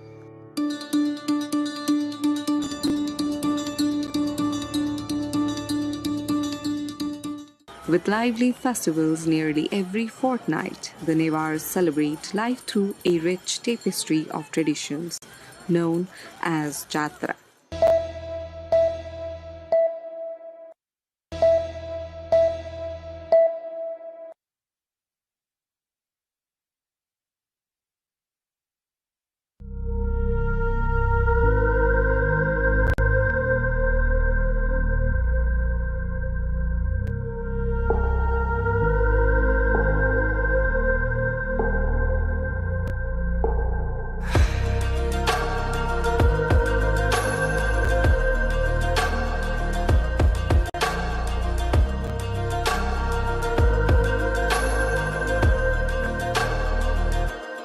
What if I told you a story of a place shrouded in mystery and steeped in stones? A place where warriors were born and raised, and their path through the mountains still remain to this day. Ajirkot Gorkha, the unbeaten kingdom. हामी पाहुनाहरू आउनु हुँदाखेरि हामी यसरी स्वागत गर्छौं अनि अलि नाचगानहरू देखाउँछौं।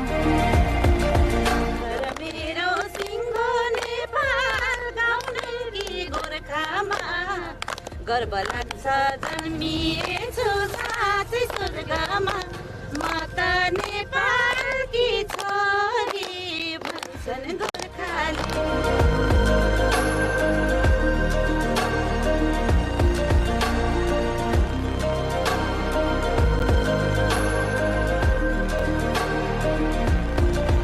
नाचहरू जस्तो घाटु चुड्काहरू भन्ने चाहिँ विशेष गरी हुन्छ यहाँ।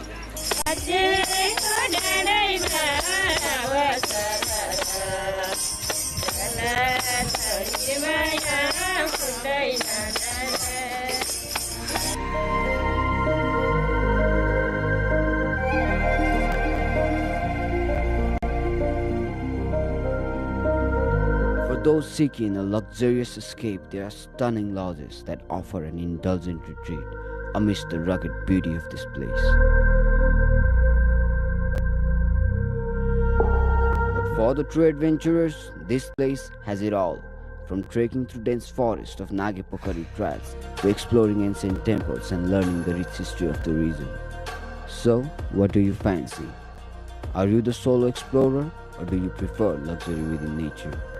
Or perhaps you are the one who seeks to witness it all. Well, after all, life is a box of chocolates, and this place is filled with surprises.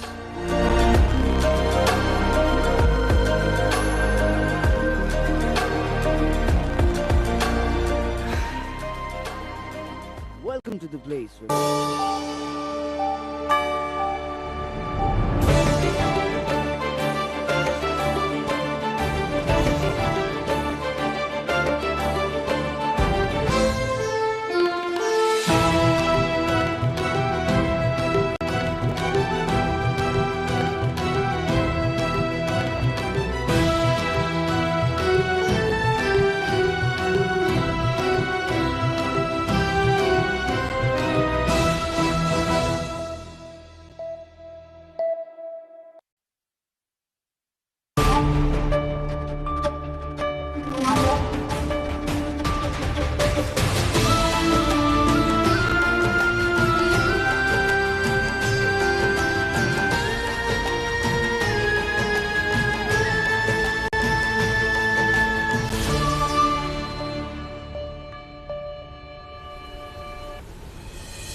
Election Commission reviews complaints against multiple House candidates. Over 3,000 nominations filed across 165 constituencies. Women remain marginalized in direct contests as Nepal heads toward House of Representatives election. Nepal directs districts to bolster election security measures ahead of House polls. Social media violations to face legal action. Significant jump in gold and silver rates recorded in Nepal. Analysts link surge to inflation and geopolitical tensions. Israeli Prime Minister Netanyahu joins Trump's newly created Board of Peace. Initiative aims to resolve Gaza and global conflicts. And Nepal set to face Netherlands in second match of ICC Women's T20 World Cup Global Qualifier in Kirtipur tomorrow.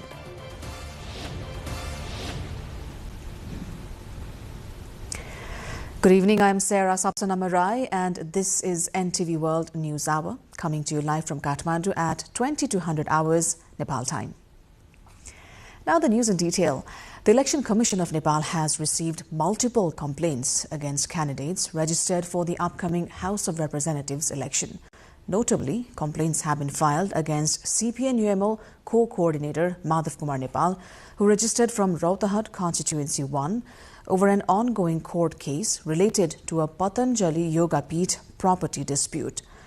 Objections have also been lodged against candidates from Rashtriya Swatantra Party in Sunsari Constituency 2 and Bhaktapur Constituency 2, and against Resham Chaudhary of Nagarik Unmukti Party in Kailali 1.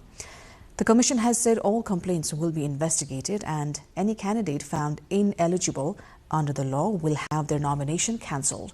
The final list of eligible candidates will be published on 22nd of January ahead of the March 5 elections. 3,486 candidates have filed nominations across 165 constituencies, including 396 women and one candidate identifying as third gender. Nepal is preparing for its House of Representatives election on March 5, with nearly 3,500 candidates contesting nationwide. But despite wide age diversity, women remain significantly underrepresented in direct contests. Out of more than 3,400 candidates, less than 400 are women, accounting for just over 11%. Election officials say the gap has widened compared to previous election, falling short of constitutional intent.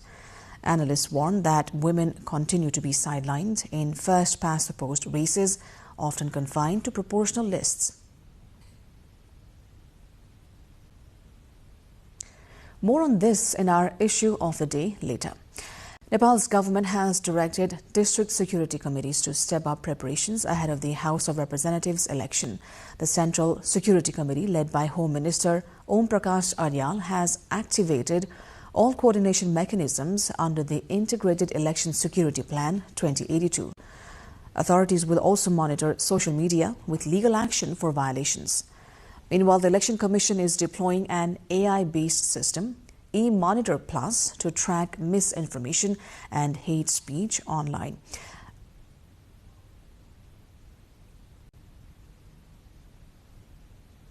A detailed look into election security in our cover story later today. In Nepal, the price of gold jumped by 10,400 rupees per 11.64 grams today. According to Nepal Gold and Silver Traders Association, 1 tola of standard gold equivalent to 11.64 grams is now priced at 295,100 rupees. Silver stands at 5,920 rupees per tola. Tuesday's prices were 284,700 for gold and 5,880 for silver. Globally, 1 ounce of gold is trading around $4,740 and silver at $95. Analysts attribute the rise to increased demand for safe haven assets amid global economic uncertainty, inflation, and geopolitical tensions. Israeli Prime Minister Benjamin Netanyahu has accepted an invitation from U.S. President Donald Trump to join the newly created Board of Peace, an initiative aimed initially at ending the war in Gaza with a broader mandate to address global conflicts. Netanyahu's office confirmed the decision in a post on social media platform X. Netanyahu is the latest leader to join the body, which Trump formally established last week as part of his 20-point plan to end the conflict between Israel and Hamas. Trump has described the board as the most prestigious ever assembled. Current participants include the United Arab Emirates, Belarus, Hungary, Kazakhstan, Canada, and Vietnam. The initiative has drawn mixed reactions. Several leaders, including European Commission President Ursula von der Leyen, have not yet committed. Trump has said the board might one day replace the United Nations, though he later said the organization should continue. According to the U.S. administration, permanent members must contribute $1 billion. Nepal will face the Netherlands tomorrow in their second match of the ICC Women's T20 World Cup Global Qualifier, being hosted by Nepal for the first time. The match is scheduled to begin at 9 a.m. at Tribhuvan University International Cricket Ground in Kirtipur. Nepal lost their opening match against Thailand by 8 wickets and currently remain without points in Group B of the 10-nation tournament. Nepal will next play Test nation Zimbabwe on March 10th as per Nepali calendar, followed by their final group stage match against Scotland on 24th to 26th of January. The top 4 teams in Super 6 stage will qualify for the Women's T20 World Cup. As Nepal gears up for its March 5 lower house election with a record-breaking field of 3,486 candidates, the stark underrepresentation of women, both in candidate lists and in key political roles, once again highlights persistent gender inequality in the country's democratic process. That's our issue of the day after this short break.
You're watching NTV World and this is News Hour. Welcome back. Time now for issue of the day. Women make more than 52% of Nepal's population, but their representation in policy level has been negligible. Though the major parties themselves advocate of having ensured 33% women representation in every state mechanism, their behavior while deciding candidates under the first-past-the-post system tells a different story. Sabika Shrestha further explains the issue. The nomination process for the upcoming House of Representatives election has once again highlighted Nepal's persistent gender imbalance in the first-past-the-post FPTP electoral system. 3,486 candidates have filed their nomination in 165 electoral constituencies across the country. Of them, only 396 candidates, just 11.34% are women, while 3,089 candidates, or 88.63%, are men, according to figures shared by the Election Commission. Deputy spokesperson of the Election Commission, Kul Bahadur Jisi, said the gender gap has widened despite an overall rise in candidacy. Our actually constitution and our acts and regulations are encouraging women and marginalized people, but in reality, in implementation, that point is actually discouraging. That's why we have to focus on women participation and the participation of the marginalized people. The Constitution of Nepal envisions inclusive political participation, encouraging at least one-third representation of women. However, the current nomination pattern shows that political parties have once again failed to reflect constitutional intent in direct elections, relying instead on the proportional representation system to meet inclusion requirements. While women candidacy faces a serious backlash, there has been a massive surge in youth candidates in the upcoming election. Former Minister and women leader Sita Gurung said the numbers expose the gap between rhetoric and reality. महिलाहरूलाई आन्दोलनको बेलामा अगाडि बढाउने अनि योगदानको बेलामा चाहिँ तर जब उपलब्धि हासिल हुन्छ त्यसपश्चात चाहिँ महिलाहरू कर्मशः पलायन भइरहेको सहभागिताबाट वञ्चित भइरहेको अवस्था चाहिँ छ त्यो हिसाबले हेर्दाखेरि महिलाहरू आजसम्म पनि नेता भनेर कुनै दलमा पनि स्थापित हुन सकेको अवस्था छैन र समाजले र हाम्रो के अरे यो नेताहरूको मानसिकताले स्वीकार गर्दैन एउटा चाहिँ सबै दलभित्रको हामीले देखिरहेका छौं. Echoing similar concerns, RSP leader Tosima Karki says women face layered struggles long before reaching the ballot. It's very pathetic to see the data, like around only 11% of candidacy, female candidacy for direct election. The females who have been able to give their candidacy for the parliamentary election, I think they've already done 3 steps of revolution. The revolution within the family, and the next revolution is within the party. Because I've seen lots of political party hardly give women a position in executive roles. They're always like, usually made to give chance in the sub role. And the third tier is the most important, which is in the society. Irrespective of the political party, wherever you find the able female candidate standing for the election, please do vote for them. As election campaigning gains momentum, analysts fear without enforceable legal provisions on women's participation in FPTP nominations, gender imbalance will continue to decline in Nepal's electoral landscape. Sabika Shrestha with camera person Samir Thapa reporting for NTV World. Women remain drastically underrepresented in Nepal's Sudur Paschim province as the country heads into its parliamentary elections. Major political parties have barely nominated any female candidates, which prove the ongoing challenges for gender equality in politics. Aprila Ghising Lama has more.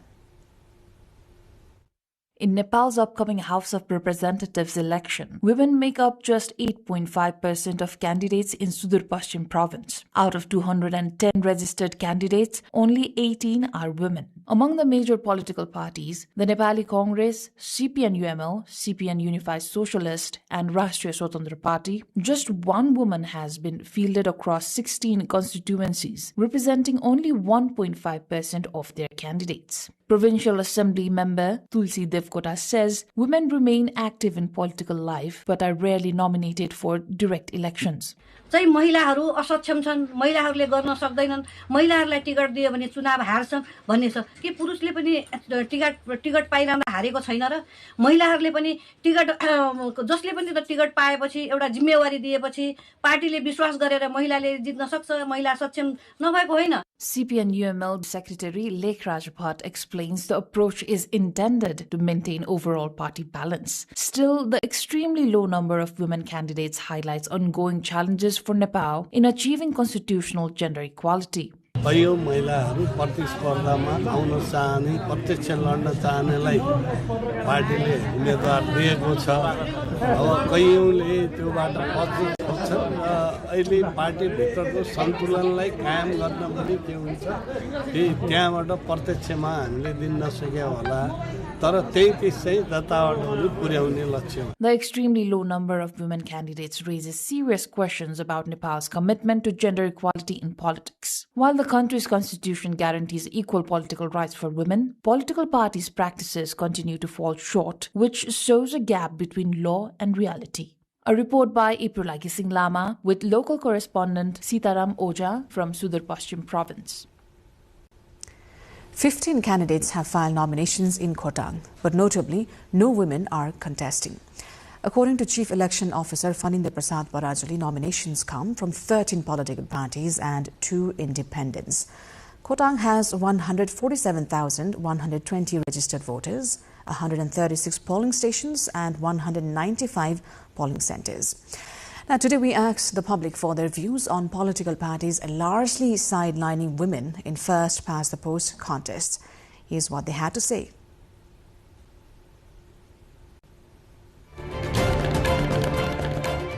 as a woman, we represent almost half of the population in the society. So when the women voices are heard, we cannot guarantee that the election will go smoothly. So me as a woman, I think when woman is included, the whole election system will come to the lead to some extent. गणतन्त्र आउनुभन्दा अगाडिको एउटा जो पितृसत्तात्मक समाजको एउटा संरचना थियो नि त, मलाई लाग्छ यो त्यही संरचनाको रेगुलरिटी हो। अनि केही हदसम्म चाहिँ महिला अधिकारको कुरा जस्तो महिलाको चाहिँ राइटको कुराहरूमा एउटा भनेको आवाज उठे पनि तर पछिल्लो समय जो पोलिटिकल पार्टीहरू डेमोक्रेटिक नहुनु हैन, मलाई लाग्छ विशेष गरी यो जो पितृसत्तात्मक सोच छ त्यसको कन्टिन्युटी नै हो भन्ने लाग्छ। I think this is a sad story, a sad scenario that is happening in Nepali politics. As we can see that there are almost 4,000 election candidates and only 11 or 395 women are there who are going to run or compete in the election. So I think it is backed up by a lot of factors, one being lack of funds to run the campaigning, one being less trust in women. So I think there should be a change in scenario for women, more women should be included. निर्णायक तहमा चाहिँ महिलाहरूलाई एकदमै समान अवसर र पहुँच नदिनु हो जस्तो मलाई फिल हुन्छ। अनि अर्को कुरा चाहिँ यो जुन कन्स्टिट्युसनल कमिटमेन्ट र अनि पार्टीको विलमा चाहिँ एकदम ठुलो ग्याप हुनु जस्तो पनि मलाई लाग्छ। यस्तै रिजनले चाहिँ महिलाहरू अगाडि आउन सकिरहेको छैन। अर्को कुरा चाहिँ इफ महिलाहरूलाई उम्मेदवारी दिनै हाल्यो र अपर्च्युनिटी दिनै हाल्यो भने पनि त्यसलाई चाहिँ एउटा टोकन सिस्टम जस्तो गरेर यो क्षेत्रमा चाहिँ यसरी भनेर जुन बाड्ने एउटा प्रवृत्ति छ। 33% जुन कोटा छ त्यो कोटालाई चाहिँ जहिले पनि हामीले समावेश गरेकै राम्रो हुन्थ्यो।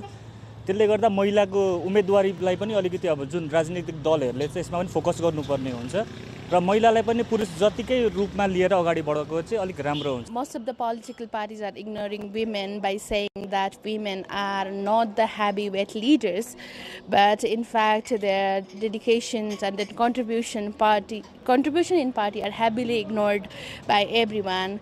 If we see the data, only almost 12% of women are getting the seats for candidates in this direct election. And they're also ignoring the constitutions of Nepal, because in our constitutions there is mentioned at least 33% of women participations are must, but they are also ignoring constitution by saying that we are fulfilling this quota by the special reservation quota.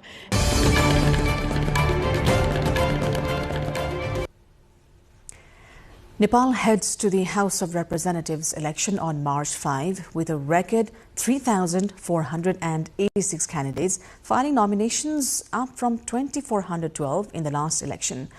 While youth and veteran leaders compete across 165 constituencies, women still make up just a fraction of candidates, highlighting persisting gender imbalance. Smita Kising Tamang looks further.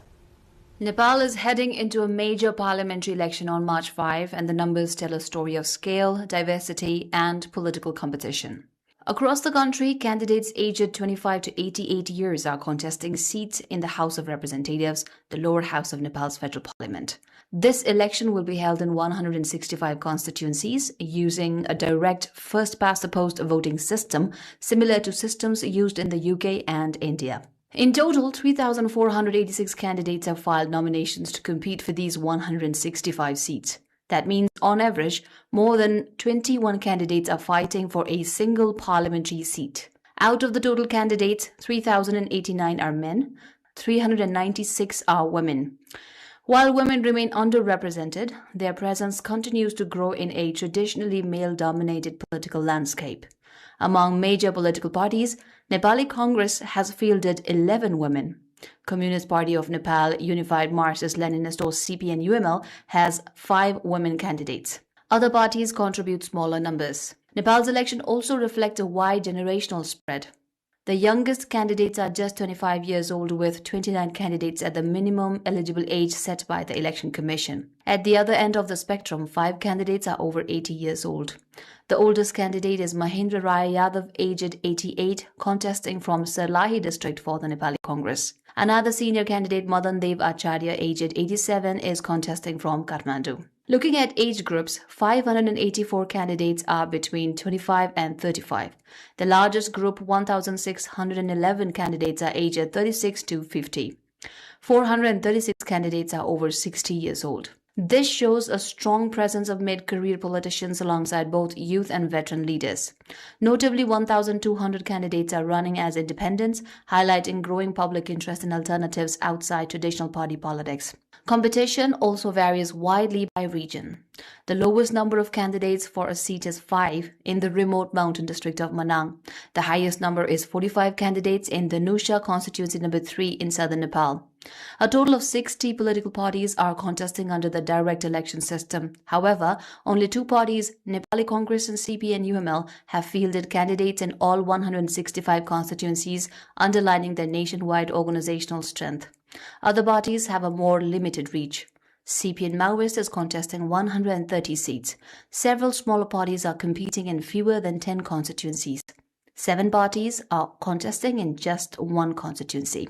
With thousands of candidates, dozens of parties and voters spread across the Himalayas, hills and plains, Nepal's March 5 election reflects both the complexity and vibrancy of its democratic process. As campaigning intensifies, the outcome will shape not only the next parliament, but the country's political direction in the years ahead.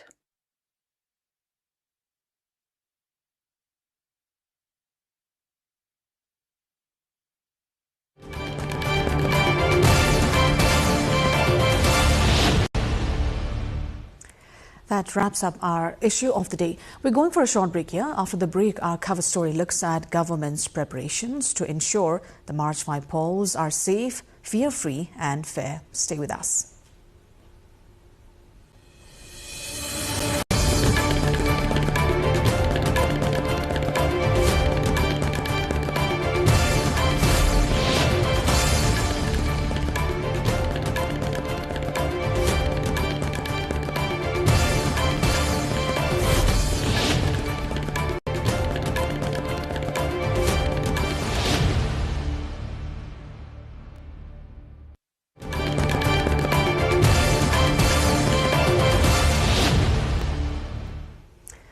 Welcome back to NTV World News Hour.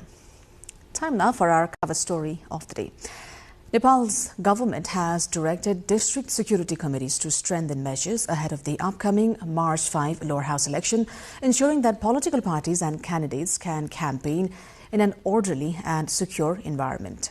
Under the leadership of Home Minister Om Prakash Aryal, the Central Security Committee met today and decided to activate all coordination mechanisms established for election management.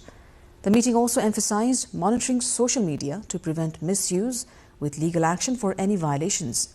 Representatives from 4 security agencies reviewed preparations, and the Integrated Election Security Plan 2082 is now being fully implemented to safeguard the electoral process.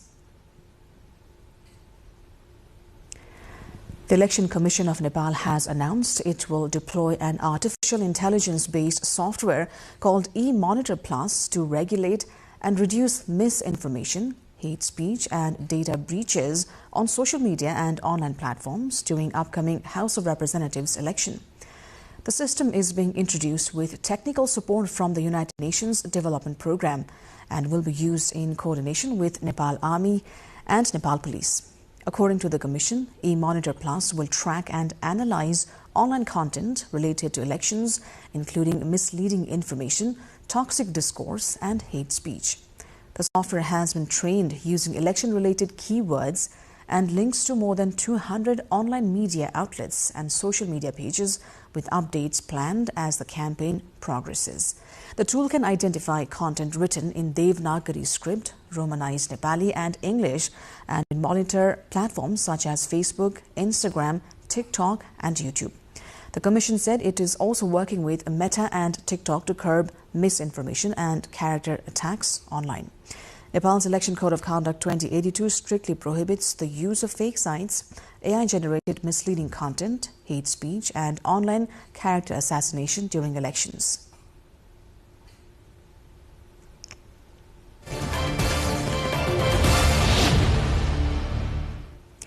That was our cover story of the day. Moving on, farmers in Nepal's Dhanusha district are facing growing difficulties in irrigating wheat fields as prolonged drought conditions and delays in government irrigation projects limit access to water during critical growing season. A report.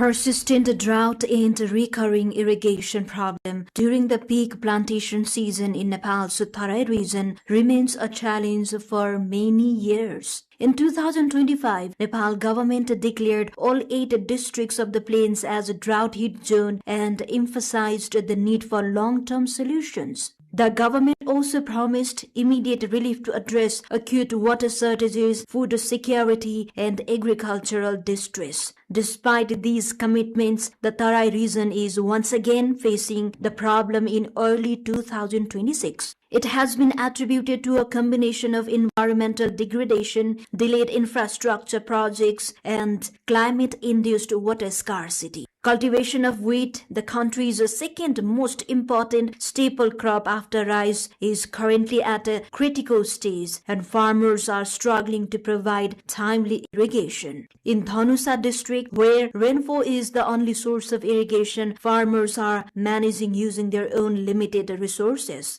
Many have taken loans to install equipment and technology to irrigate wheat sprouts. Despite repeated government promises, farmers report that irrigation facilities, including deep borings, step borings, shallow tube wells, and traditional wells, have not been adequately maintained. Irrigation aside, shortages of chemical as well as organic fertilizers have added to farmers' burdens. Yet farmers in Dhanusa continue cultivating wheat, highlighting both their resilience and the crop's importance to national food security. According to the Agriculture Development Center in Dhanusa, wheat has been planted in approximately 40,000 hectares of land, with an expected production of 120,000 metric tons this year. However, farmers fear that output may decline this year if the current challenges persist. As Nepal strives for food security and agricultural self-reliance, real solutions on the ground are urgently needed,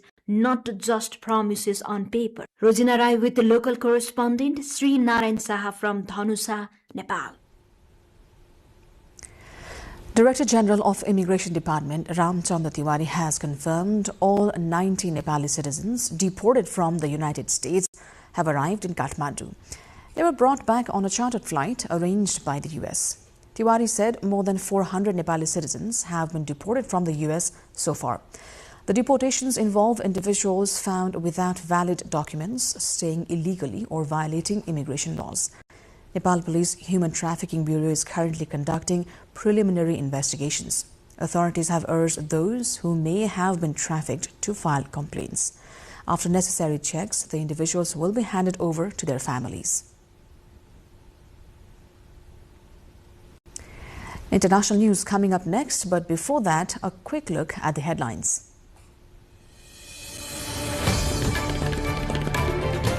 Election Commission reviews complaints against multiple House candidates. Over 3,000 nominations filed across 165 constituencies. Women remain marginalized in direct contests as Nepal heads towards House of Representatives election.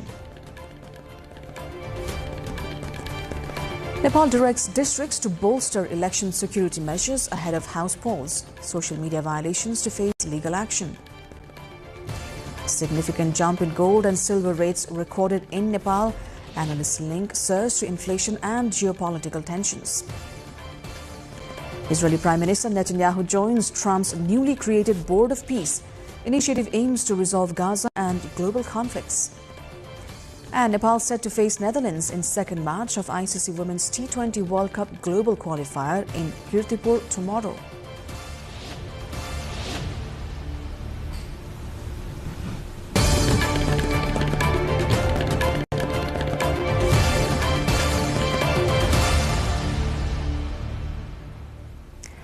The United Nations has declared that the world has entered an era of global water bankruptcy, warning that humanity is consuming water resources faster than they can be replenished.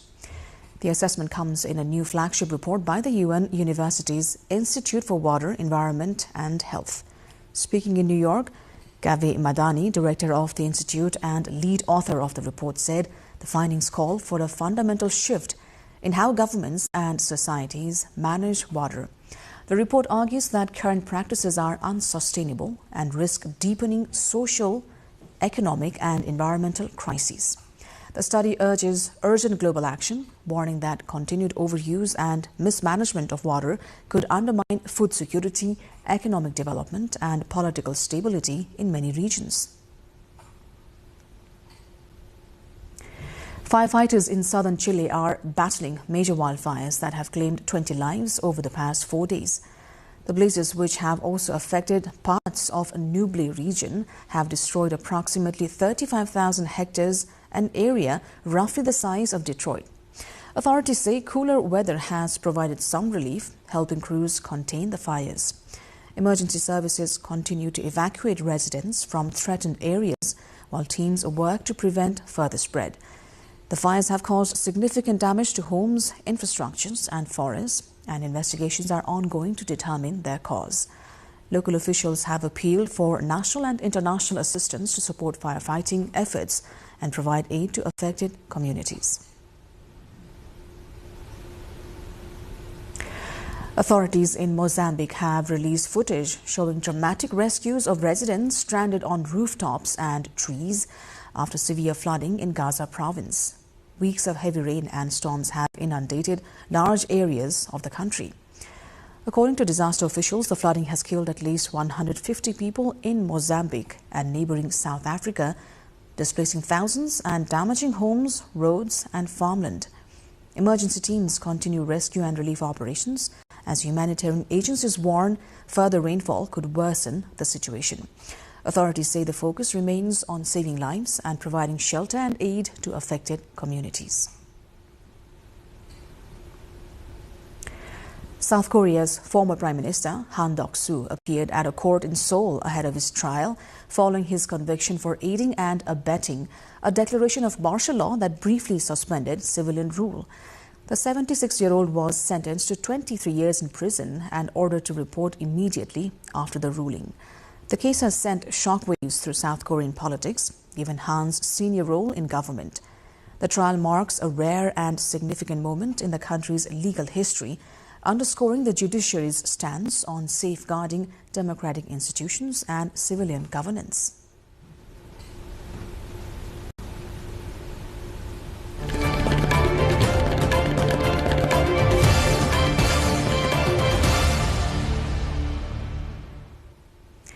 We're going for another break here. Business news coming up next.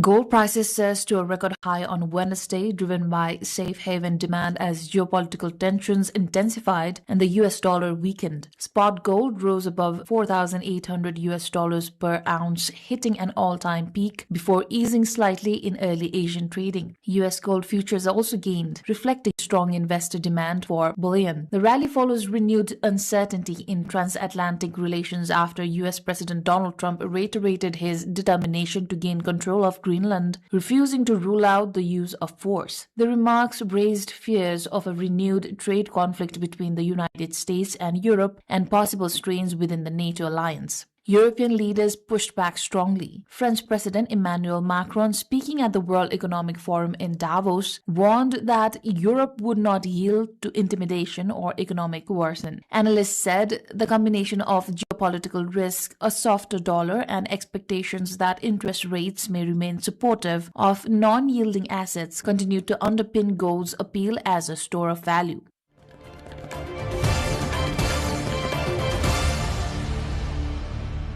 Thousands of farmers from across Europe gathered outside the European Parliament in Strasbourg to protest against the EU-Mercosur trade agreement ahead of a parliamentary vote on whether the deal should be referred to the European Court of Justice. The agreement signed between the European Union and the Mercosur bloc, Brazil, Argentina, Uruguay, and Paraguay, aims to reduce tariffs and expand trade. However, farmers' unions argue the deal would expose European agriculture to cheaper imports produced under looser environmental and food safety standards. Protesters say the agreement could put pressure on farm incomes, weaken rural economies, and allow products made with pesticides banned in the EU to enter the market. Supporters of the deal maintain it would boost EU exports and strengthen global trade ties, while EU officials have said safeguards are included to protect sensitive sectors. The issue remains politically divisive across several member states.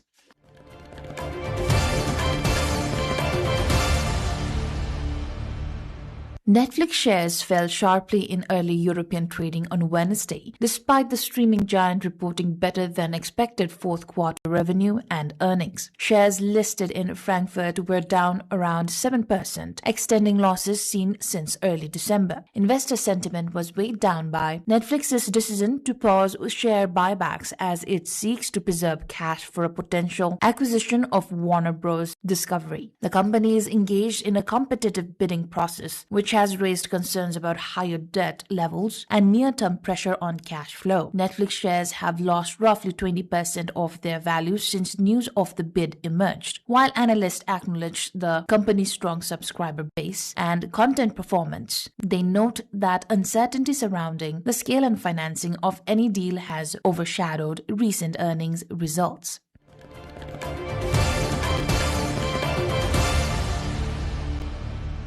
In Western Ivory Coast, the world's largest cocoa producer, thousands of tons of cocoa beans are piling up in warehouses as exports remain stalled, highlighting a deepening crisis in the sector. Since mid-October, falling global prices and weak demand have slowed shipments, leaving cooperatives and exporters struggling to move stock. Industry officials say the backlog has created severe cash flow problems, particularly for small producers who rely on timely sales to survive. Local cooperative leaders warn that farmers are bearing the brunt of the slowdown despite having harvest ready for export. The situation has added to uncertainty in the global cocoa market, which has faced volatility in recent years due to weather disruptions, supply constraints, and shifting demand patterns.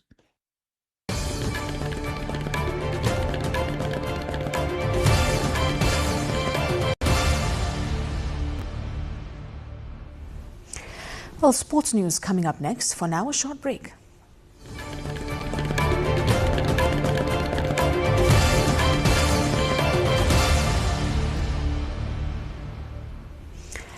Nepal registered a convincing win over Pakistan in the SAF Women's Futsal Championship, currently underway in Thailand. In today's match at the Nonthaburi Stadium Futsal Arena, Nepal defeated Pakistan by 5-1. Manisha Thapa Magar scored twice for Nepal, while Roshni Bohara, Deepa Rai and Jennifer Rana added 1 goal each. Pakistan's only goal was scored by Uzwa Chowdhury. With the victory, Nepal has moved up to third place in the standings with 7 points from 5 matches. Early in the tournament, Nepal drew 2-2 with Sri Lanka, defeated the Maldives by 5-0 and suffered losses against India and Bangladesh. The Nepal Under-19 women's football team has been announced ahead of the SAF Under-19 Women's Championship taking place in Pokhara from 1st to 7th of February. The All Nepal Football Association has named a 23-member squad, including players like Aliza Bika, Anita Ranamagar, Ashika Karki and Barsa Kuwar. Nepal will open the tournament against India, with Bangladesh and Bhutan also participating. The championship will be held at Pokhara Stadium in a single round-robin format, with top 2 teams facing off for the title after the league stage.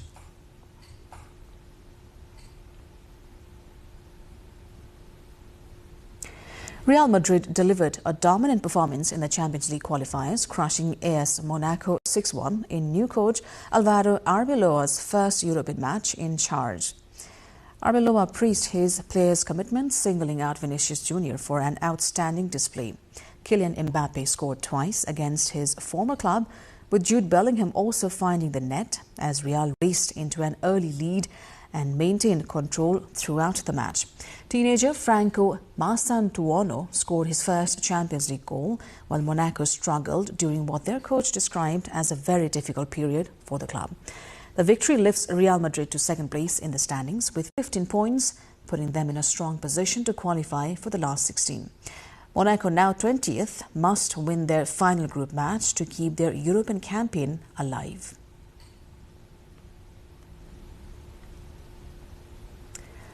The International Cricket Council has announced that Bangladesh could be excluded from the 2026 Men's T20 World Cup if it refuses to travel to India, the host nation. The ICC said Scotland would replace Bangladesh in the tournament if the Bangladesh Cricket Board maintains its position. According to ICC, Bangladesh Cricket Board has been given 1 day to hold further consultations with the government and make a final decision. The ICC has also assured Bangladesh that there is no specific security threat to playing in India. If Bangladesh does not agree to participate within the given time frame, ICC board will select Scotland based on team rankings.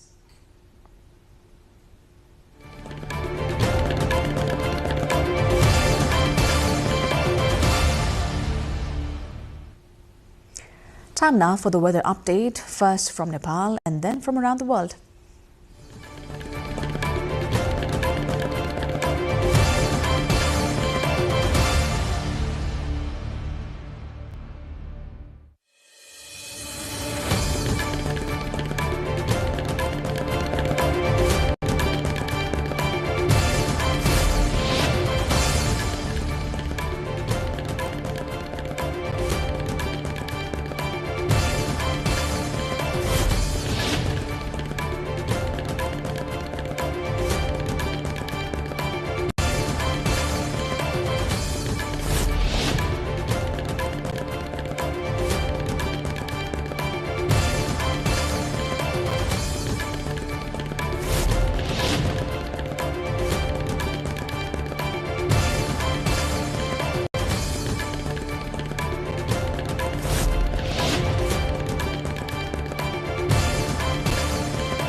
And before we wrap up this news bulletin, here's a look at the headlines once again.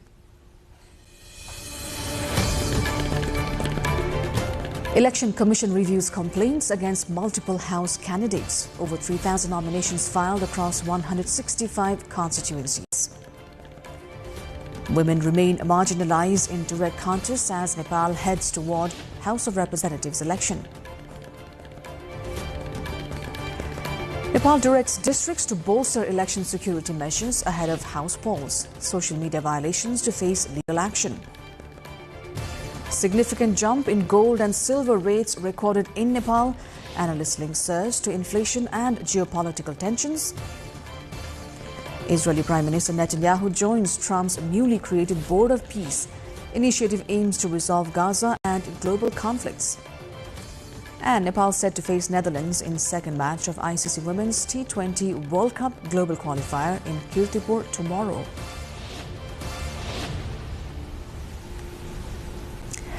That is all for the moment here on NTV World News Hour. Do join us through our social media and also get the latest update from our official website, nepaltelevision.com. I'm Sarah Sapsanamarai. Thank you for staying with us. Good night.